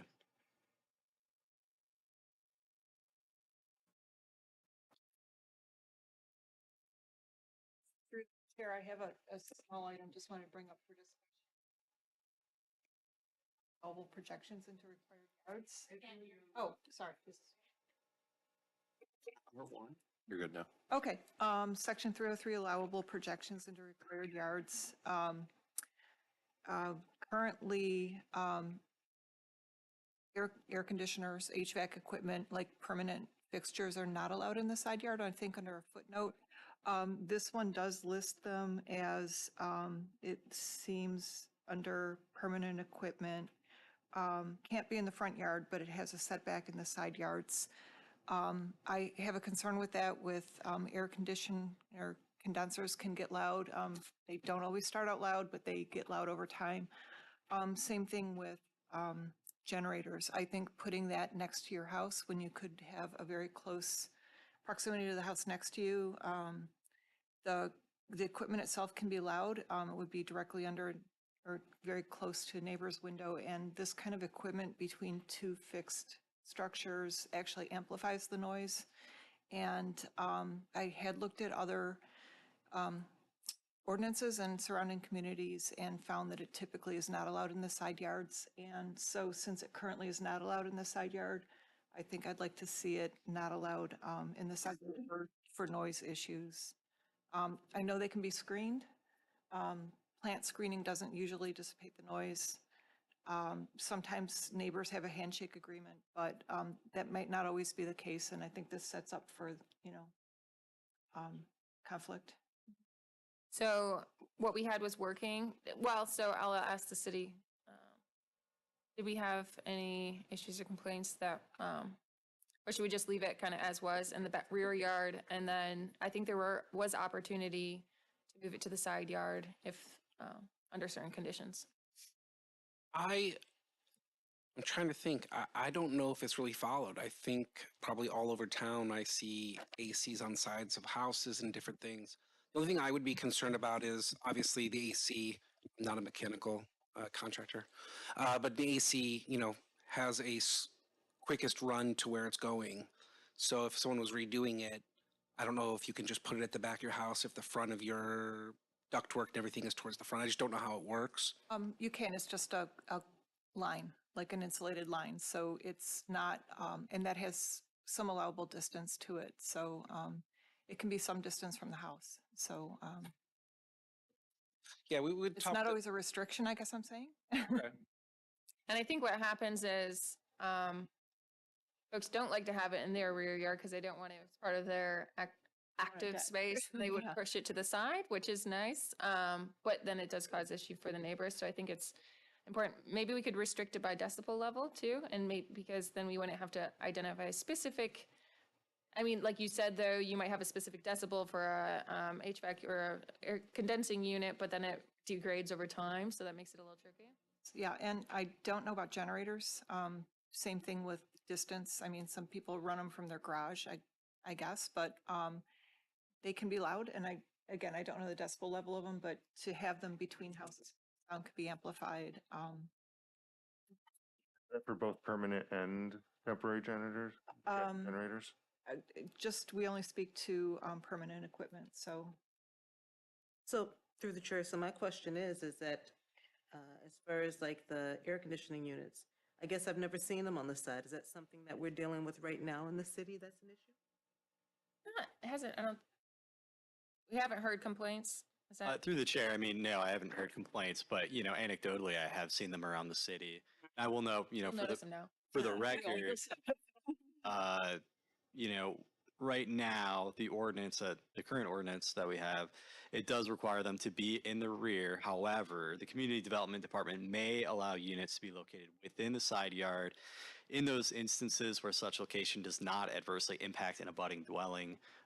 This is conditioned upon screening of the equipment with appropriate landscaping to reasonably conceal the equipment from view. So, yes, they have been approved on the side yard. Maybe it's a case-by-case basis, and they do have to provide adequate screening. I don't know if there's much more criteria or We how could that's like decided. add actual screening for noise attenuation. Is that the right word? Versus just for visual appeal. And honestly, maybe take a look at what's a decibel level that is current in the industry. So maybe they've, come up with something that's acoustically treated. And again, I don't know the decibel level of generators, and maybe temporary generators are louder than a permanent generator. I'm not familiar with that. I just wanted to kind of scrub, like, are we getting what we're expecting, or are we setting up for complaints? Yeah, we can review that. I mean, the units are getting quieter, but they're still by no means And unquiet. And through the chair, looking at the comment B, I mean, it says that permanent equipment equals HVAC, which I agree can be loud and doesn't necessarily have to be on the side lot. But then it also talks about stationary battery banks and things to support EV infrastructure that probably needs to be adjacent to a driveway. So maybe separating those two out, because I don't want to cut any sustainability efforts out in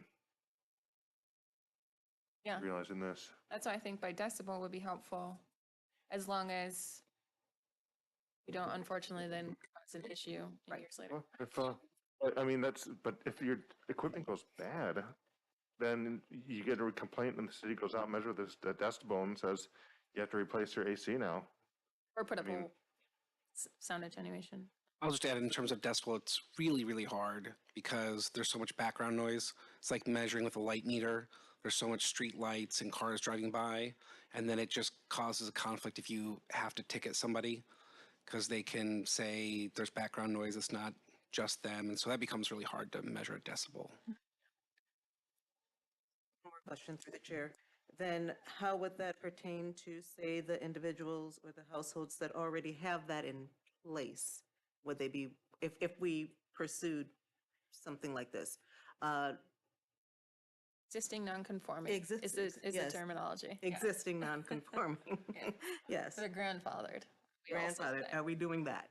Will we Yeah, do that for them? absolutely. I mean, there's many things out there that will become legal non-conforming as a result of these changes, just as there are a million things out there right now that are currently legal non-conforming.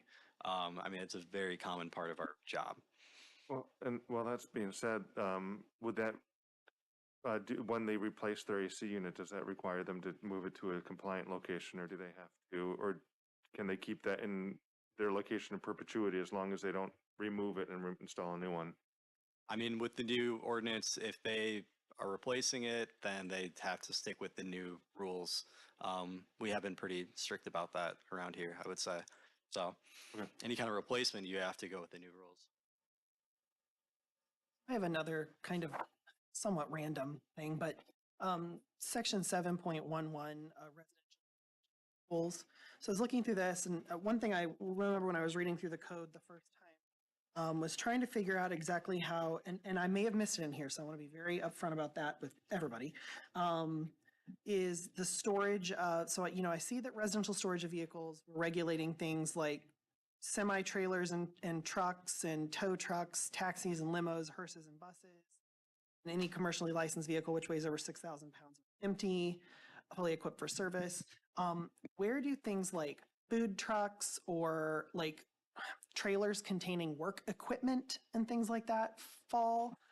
I may have missed, I think there was a temporary thing about, trailers for work for like job sites, like we're doing work, we're renovating something, they're going to park a trailer, get a temporary use permit, et cetera.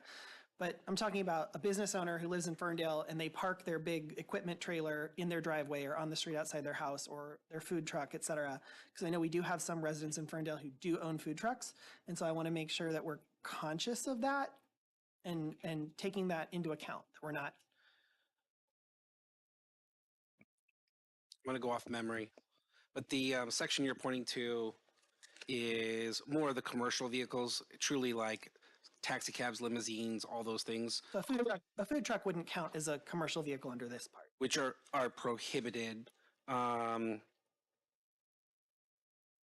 I'd have to look back and get back to you. Yeah. Like somebody who has a plumbing vehicle would not allowed to have it anymore. Of course. I think we did talk about somebody who has, 10 plumbing vehicles. How does that look?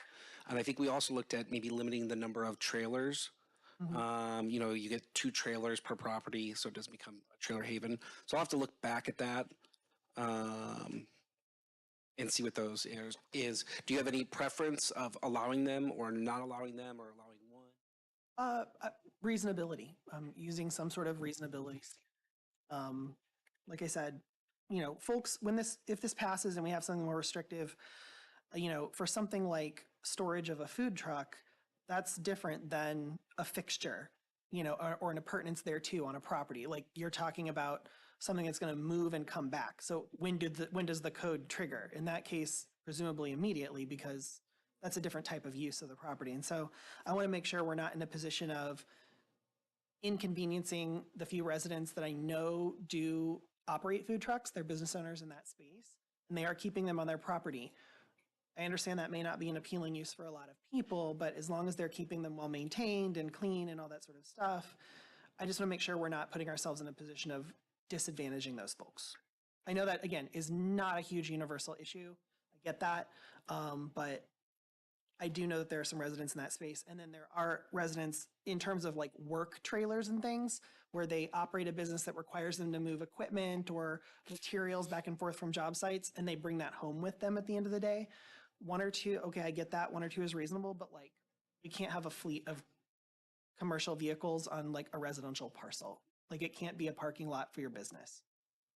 I think this is similar to RVs and RV storage at lots, which we don't allow permanently. You have like so much time that you can park it at your house. Say you're packing up overnight and you're going on a weekend trip or whatever, but they can't just sit there all year round. Is that correct? And is that going to change? So I would think that would be similar to that as a food truck. And based on that and knowing that residents have RVs and are allowed to keep their recreation vehicle constantly day to day, I would expect that a business owner wouldn't similarly be allowed to keep their big truck in their lot, just because that is kind of against the residential nature, but kind of depending on obviously where they are and whatnot, that they might need to find, a business parking. But that would be from the lens of keeping it similar to like a RV, which I would think it would be. That's how I would interpret it, but I don't know how it is particularly in the ordinance. Yeah, my understanding of that language that you're referring to is to prevent people from living in an RV full time next to their house on the property. So you're allowed like a week or 14 days where you can actually live in your RV and the power is hooked up from your house. So it's sort of from that angle. So it is a little bit different than, keeping a food truck that you leave, every day with. Gotcha. So it's just more about it being operational versus it actually be on site. Yeah, and how long is it just sitting there? Is it, rusting away? Okay. If it's still actively in use, I mean, I think we would see that a little differently. We Gotcha. can I think that's a good distinction. view this. Through the chair, since we were on this section 7.11, can you just provide some clarity as to what you mean? The storage of vehicles for sale and the repair of vehicles is prohibited unless otherwise provided for in this code? What do we mean by that exactly? I'm asking because I have a resident reach out to me about something like this right now. And I believe that's similar language to what's existing in our current ordinance.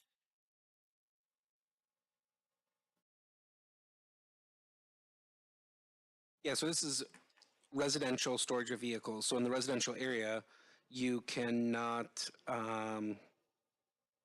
store a vehicle for sale or be Or a repair. dealership constantly.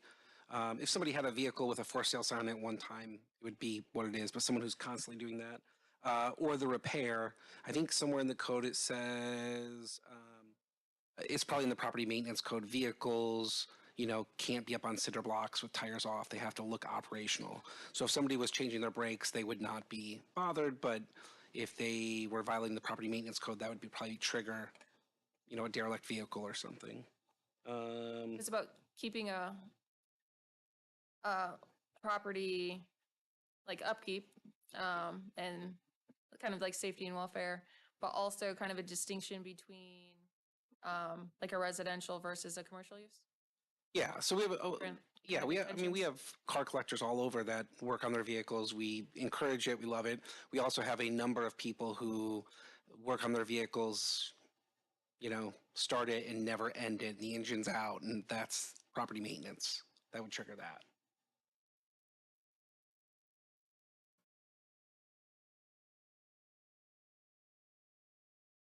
Through the chair.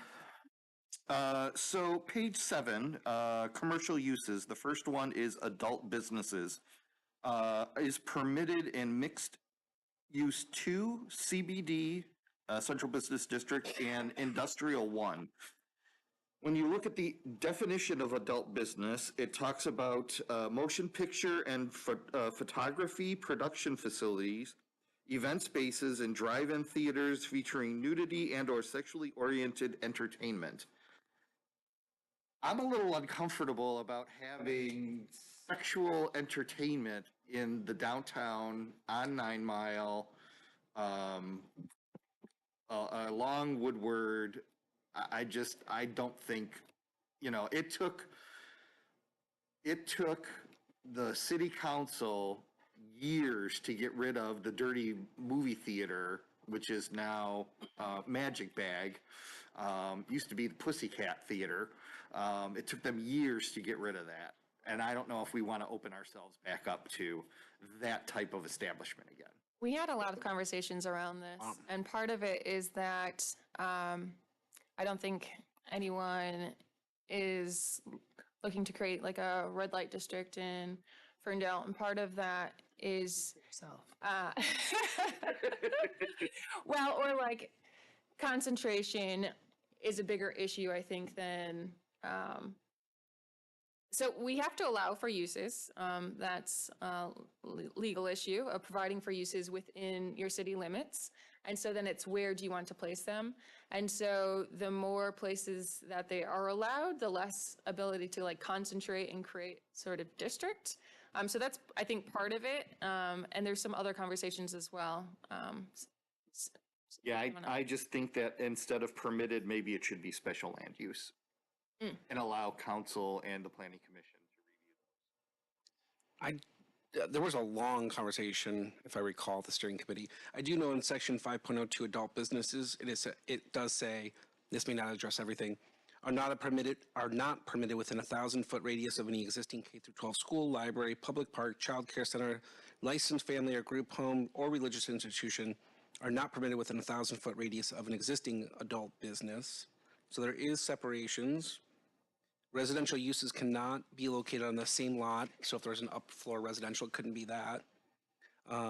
Where's that in the section 5.02, page 67. So it's additional regulations on that use. Yeah, so on page 7, next to the permitted Ps, we need to add in some asterisks. So that's a great catch, Councilman. Thank you. Those asterisks refer to additional use standards, which are located in Article 5. Would anyone be opposed to making a special land use? As long as there's no legal issue with doing that. That's the reason why not. I mean, I think if the city attorney were here, he talks about you can't outzone something. Well, and I don't have a problem with the industrial area. That's the light industrial. If someone wants to produce movies in a warehouse in Industrial 1, I'm not worried about kids wandering around that neighborhood. So much more sketchy to me. Really? Going to the warehouse district. Bring some opinions, I guess.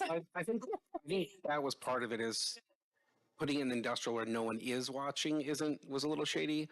But then maybe putting it out in the opens a little bit, like, do you really want to be on Woodward? There's pros and cons to both. So I think the city attorney would be concerned about not allowing it, because if it's not allowed at all, then you're outzoning it. But you could change, if you find that CBD is not appropriate and want to remove that, and find I-1 is not appropriate, Or just a special land use zone. and want to change it to a special land use in MXD2 or something, that's your prerogative.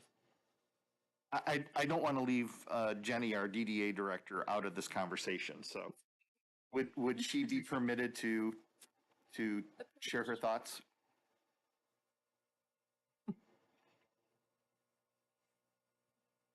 Thank you, Councilmember Polika, and thank you, Chair Foster, for, I think, the precursor that, we spent a lot of time talking about this. I had actually joined the steering committee before my role as executive director as a resident member.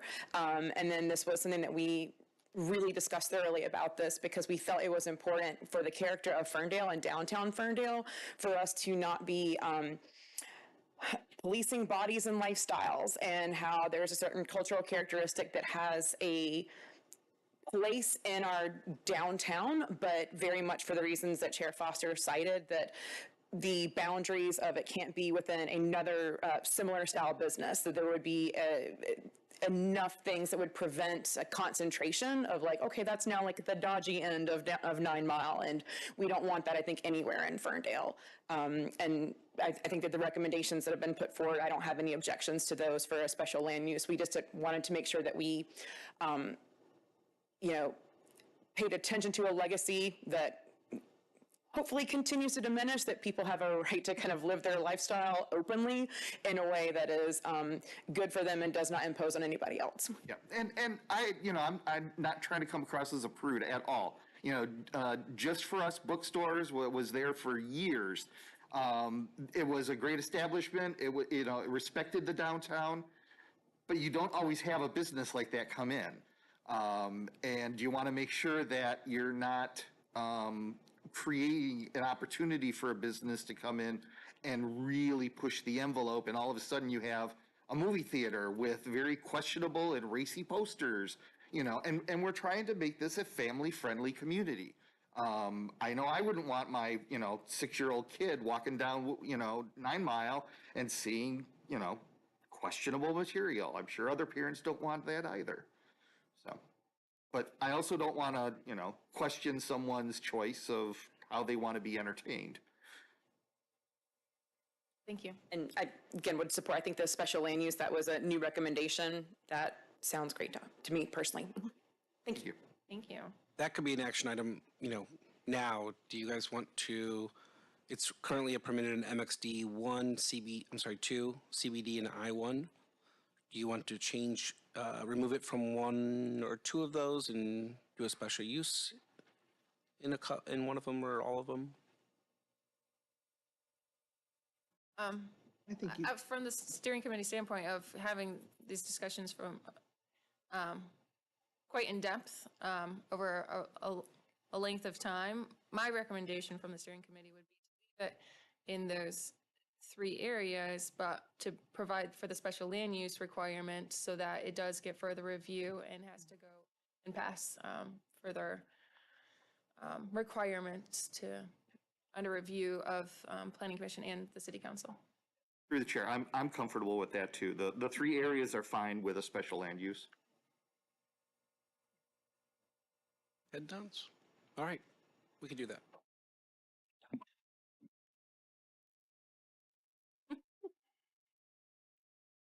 Land use. I'm going to get it in. All right, well, we are up against 9 o'clock here. I don't want to cut off any conversation. Is a rare opportunity for us to be together, and this is a big change to our ordinance, and there's a lot to it. But I also want to respect everyone's time. So are there further items that we, yeah, of course. Also, we did have the motion to amend the agenda to add a call to audience for this Oh, yeah, I know, piece. yeah. Oh, okay, Okay. you're just talking about us. Yeah. Oh, we were, Yeah, no. so I'm gonna start again. No, thank you for, yeah, thank you. I didn't speak my full intentions. Did you have anything else though on the? No, that was it. Commissioner Showalter? All right, well, hearing none from the table, is there anyone in the audience that would like to speak for the first time or for a second time? Sure, go ahead.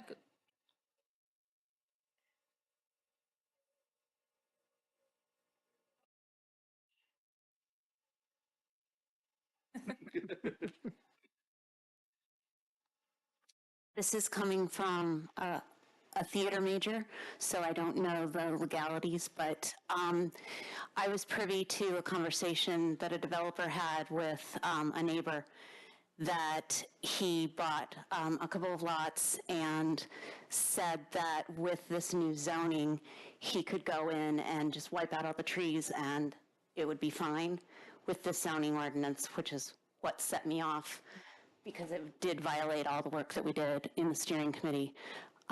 So if a developer does violate the zoning, what are the steps in place to correct it? Like, is it a legal issue? Can he be fined? Can he be tried? Can he be sued? And by who? Like, how do we, because he's basically said, like, I'm going to go rogue and do whatever I want because this allows me to. That's a good question then. And so enforcement of the zoning ordinance is similar for all aspects of the ordinance. So wouldn't it just be, well, there's, I think, certain triggers and maybe specific parts of the ordinance, but generally there's compliance with the ordinance. And I don't have it in front of me, but it includes fines, starts and ramps up as you don't comply. I don't know if you want to speak to that, Roger. Sure. So, you know, in Michigan and in the United States, property rights are kind of paramount. They come with land, and there's certain things you can do unless it's regulated. The current zoning ordinance, I don't think, has any, you know, abolishment of removing trees on one property if you want to remove your trees. It would if you have an approved plan, right, that had a landscape plan, and then you removed your trees, you'd be in violation of your site plan, and then we could ticket you and go to court and make you put the trees back. But if, so if you had one, to that point, so me as a property owner, I have a single lot with one, and when I got there were 0 trees, so it was my right to then go ahead and plant trees, but it would have also been my right to take down all the trees had I wanted to as a property owner on my single lot. If someone, anyone goes and buys 2 or 3 lots and then combines them prior to developing anything, they could clear cut the lot. Is that what you're saying? Or do we have yeah, I mean, regulations it against gets that? in currently? more to legal stuff that we try not to advertise on public record, but it becomes a takings. If you tell someone potentially that they can't do something with their property, it becomes you took part of my rights away. I want to be compensated for that. How it stands today. So currently in the code, if you're just a single family lot, you know, you can add trees if you want. You can remove trees. We can't punish you for that. I think what Mayor Pro Tem Mikulski wants to do is create a tree ordinance, and you know, how you create it, the more strict you make it, the more chance you have for litigation and for a jurisdiction's hand to be slapped if you go really, really far. So they'll have to get legal advice on what can we legally do and where do we want to push it farther and take that chance. I don't know through that ordinance what would be the punishment. That's the hard thing for reality. We had an issue, I won't mention names, but a small building nearby, right, where we had no ordinance to say you can't remove a building, and the person removed a building, and it upset people. We don't have a historic, you know, designation status in the city to preserve buildings. So through Mayor Pro Tem Mikulski's research, I'd like to know what are the punishments, because if somebody removes a tree, what are you going to do to them? Ticket them $100? You likely can't put them in prison for years. So it would be interesting to see what other cities do for the punishment. So alternatively, if we have a site plan, so if somebody goes in and has a property and say, on my property, I want to build a 4-plex because I now am allowed to, and that requires me to go get a site plan approval from the city, and I have a landscape plan as part of that because I have a requirement now through the development to meet the landscape ordinance, and that includes identifying the trees that are already on the lot. And if there are trees, then I think there is something that says you can have to reserve a certain amount of radius or whatever. I forget what the words currently. The drip Diameter, line. tree diameter. And mark trees. Oh, is that how it currently is? Tree diameter. It's the drip line of the tree. So you have to protect the tree from the canopy edge to the ground. It's section 6.03C. Okay. Yep, for any development that has a plan review, like you said. Gotcha. So there are certain restrictions, and so then if you then get your site plan approved, go through the process, and then don't meet that plan, there are, I said the word just a little bit ago. Thank you. Repercussions is one of them, but there's identified steps and like fines, et cetera, for not meeting that code. Yeah, if you have an approved plan and then you deviate later from that plan, you know, we can ticket you and make you put it back. It becomes hard though, if you remove a 3-inch tree, we can make you easily put back a 3-inch tree.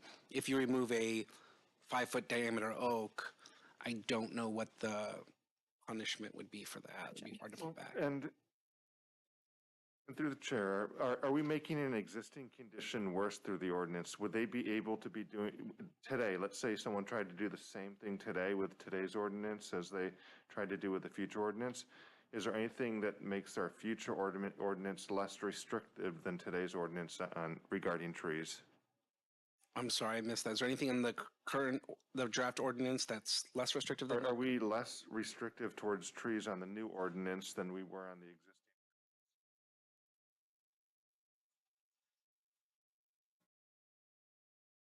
Yeah, the master plan can say a lot of things, but the code is what matters.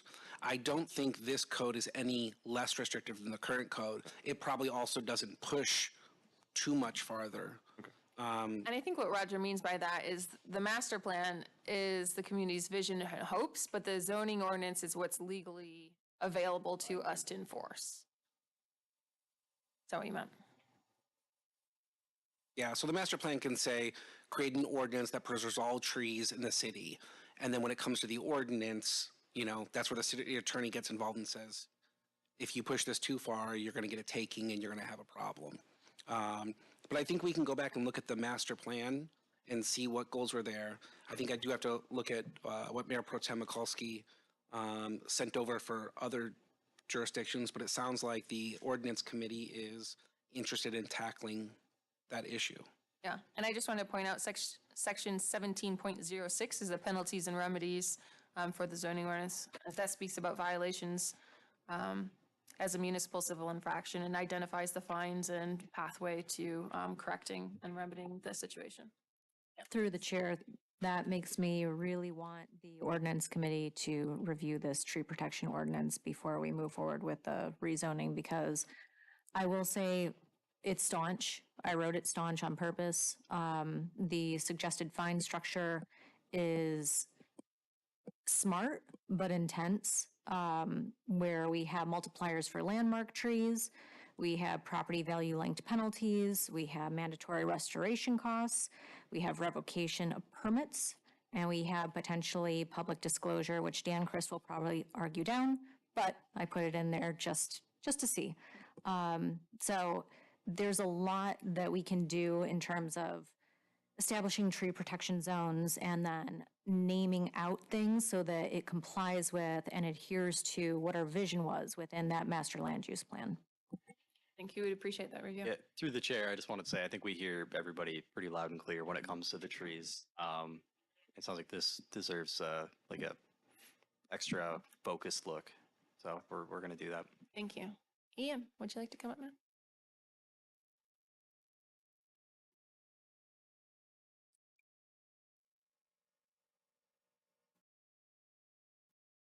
Evening, Commissioners, evening, council members. My name is Ian Williamson. I'm from 636 Academy in Ferndale. Most of you probably know me. For those who don't, I'm the chair of the Board of Zoning Appeals. Been a Ferndale resident for around 20 years now. I've been on the BZA for probably 11 or 12 years at this point. I was also a member of the steering committee to the extent I was able for the zoning ordinance rewrite. I have spoken with a lot of residents about the zoning ordinance rewrite over the past 12 months or so. And I wanted to talk about a couple of the concerns that I have heard from residents and provide a little bit of context from what we're actually seeing at the BZA level. Because I know not everyone up here has necessarily studied this proposed new ordinance in great depth. Obviously, Chair Foster is probably very familiar with the new ordinance, having participated in the steering committee as well. The ordinance is not going to be perfect when we pass it. That's just not going to happen. Some of the positives about the ordinance are, as has already been mentioned, it is definitely easier to read, I think, for residents. It addresses issues that aren't included in the existing ordinance. And what that means for the BZA is it's going to be also easier to read for BZA members, and it's going to be easier for the members to interpret and apply the ordinance, which is one of our primary functions. We're going to have to continue to massage it after it's adopted. I think there are probably going to have to be additional changes for some time, but that's always the case with zoning ordinances. One of the major concerns that I have heard from residents when I've been talking about this process has been concerns about allowing the increase in units in the R1 zoning district and going from more residential zoning districts down to only the 2 residential zoning districts. I've heard concerns that this may lead to a flood of new development in the R1 districts that are currently mostly single-family homes. I want to provide a reminder, especially to council members who may be less familiar with the zoning ordinance and the zoning map. Allowing up to 4 units is already permitted as of right in the R3 zoning districts, and this is a big chunk of the residential area around the downtown area, up to Breckenridge north of 9 Mile, south down to Ardmore on the east side, north up to Breckenridge on the west side of Woodward, south down to Albany and then Saratoga on the west side of Woodward. There are already a number of apartment buildings and complexes integrated throughout the city. There's a bunch of them up in the northeastern quadrant of the city, down on Marshall near Allen, on Withington Street. We already have a lot of small apartment complexes, fourplexes, and multifamily units integrated into the fabric. So that's already our existing urban fabric. There really have been relatively few new projects that have been built in the more traditional neighborhoods that aren't on larger arterial roadways, even in the R3 districts. There's some apartments on Vester. There's some apartments on Breckenridge. That's the one that I can think of that's actually more in a residential district. But most of the newer projects that have been 4+ units have been on larger arterial roadways. They haven't even been in the R3 residential districts necessarily where they could be built, really with the exception of Vester, which is right 1 block off 9 Mile. Duplexes already permitted in the R2 zoning district. There have been very few new duplexes built in the city over the last decade, to my knowledge. Restrictions on the buildings in the new proposed zoning ordinance are very similar for both single-family and multifamily units. The multifamily units in the R1 proposed district has a slightly higher maximum height, 35 feet as opposed to 30 feet, and a slightly smaller rear setback. You can have a 20-foot setback as opposed to a 30-foot setback. But any new construction is going to have to fit within nearly the same footprint as a single-family home. So the proposal in the new R1 ordinance isn't really expanding the size of buildings that can be built in these areas a whole heck of a lot, if at all in some places. In fact, in some areas, including downtown, the proposed new ordinance reduces the maximum heights of allowable buildings. Other concerns that I've heard in the community and with residents that I've spoken with have been concerns about corporations coming in and buying a lot of properties to knock them down and build larger multifamily units. So I know the planning commissioners have seen a lot of proposals for new multifamily units come in over the past decade or so in existing R3 zones where they're already allowed to be built, and many of these have stalled out. They haven't happened. This is because of increases in construction costs. The investment money just hasn't been there. The market just doesn't support it. There have been multiple proposals for larger multifamily projects on Withington that have just dissipated. The same thing is true for Ardmore Street, where they've just dissipated. So I don't think there's as much of an impetus there for developers to come in and tear down existing single-family homes. And to the extent that this is something that's being considered when we're considering the new ordinance, I think we really need to look at what's actually been happening in the city, in the areas where this is already allowed, as opposed to being overly concerned about what might happen if we allow for a little bit more density in the city overall, especially since we have a lot of legacy density already there. We've got a strong demand for single-family homes in Ferndale. Real estate pricing for a well-kept single-family home typically equals or exceeds prices for similarly sized multifamily homes. If you follow real estate prices in the city, you'll see this. If anything, I've got greater concerns about large-scale single-family homes that are built out to the limits of dimensional requirements than I do about the addition of new duplexes and new triplexes and new fourplexes. I think those are things that we need because we need to have these units available for people that don't have the money to buy a house that they can own for themselves. Another aspect of the corporation issue is that most rental properties are already held in corporations or LLCs. This is a common way for owners to keep their personal assets separate from the property and assets specifically related to the property. I can just about guarantee that every single rental property or very close to it in Ferndale is already owned by a corporation or an LLC. They may not be a giant global or national corporation. They're smaller corporations that are owned by residents or people that live in the community or around the community. It's true that hedge funds around the country are buying up large numbers of properties and are contributing to the lack of available housing, but based on the reporting I've seen, these tend to be single-family homes that are being bought up, taken off the market, allowed to deteriorate, and rented out at high rental rates. I don't think there's as much, if any, of an epidemic of corporations coming in, buying single-family homes in places like Ferndale and knocking them down to build multifamily homes. The issue is that they're taking single-family homes off the market and jacking up the rent in single-family homes. Another thing to consider when we're thinking about whether we want to allow this increased density in the R1 district is that if developers want to build properties that don't comply with our dimensional zoning restrictions, they still need to seek variances from the BZA. They can't just come in, buy a property, knock down a single-family home, and build whatever they want. It's either got to fit within our ordinance, our dimensional requirements are pretty straightforward and fairly strict, and they got to get a variance if they don't want to do that. It's really not common for this to happen. The BZA can go for 10 or 12 months sometimes without any request for variances from anyone for any reason anywhere in the city.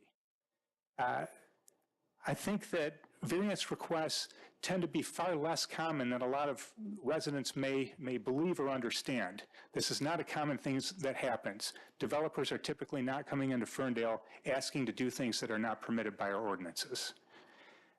Second, even if they do ask for one, the legal requirements for a variance are pretty strict. The applicant has to demonstrate that practical difficulties exist that would stand in the way of complying with the ordinance. You know, and a number of you council members have spent time as liaison to the BZA, so you've seen how the BZA works through these variance requests. Our Board of Zoning Appeals in Ferndale is a pretty conservative board. We don't tend to grant a lot of variances.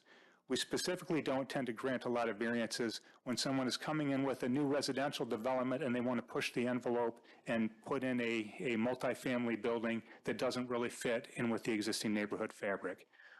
We don't have a history of doing that.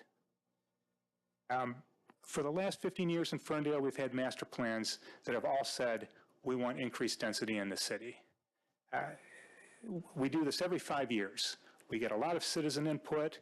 We aggressively solicit input from residents. This is a consistent theme.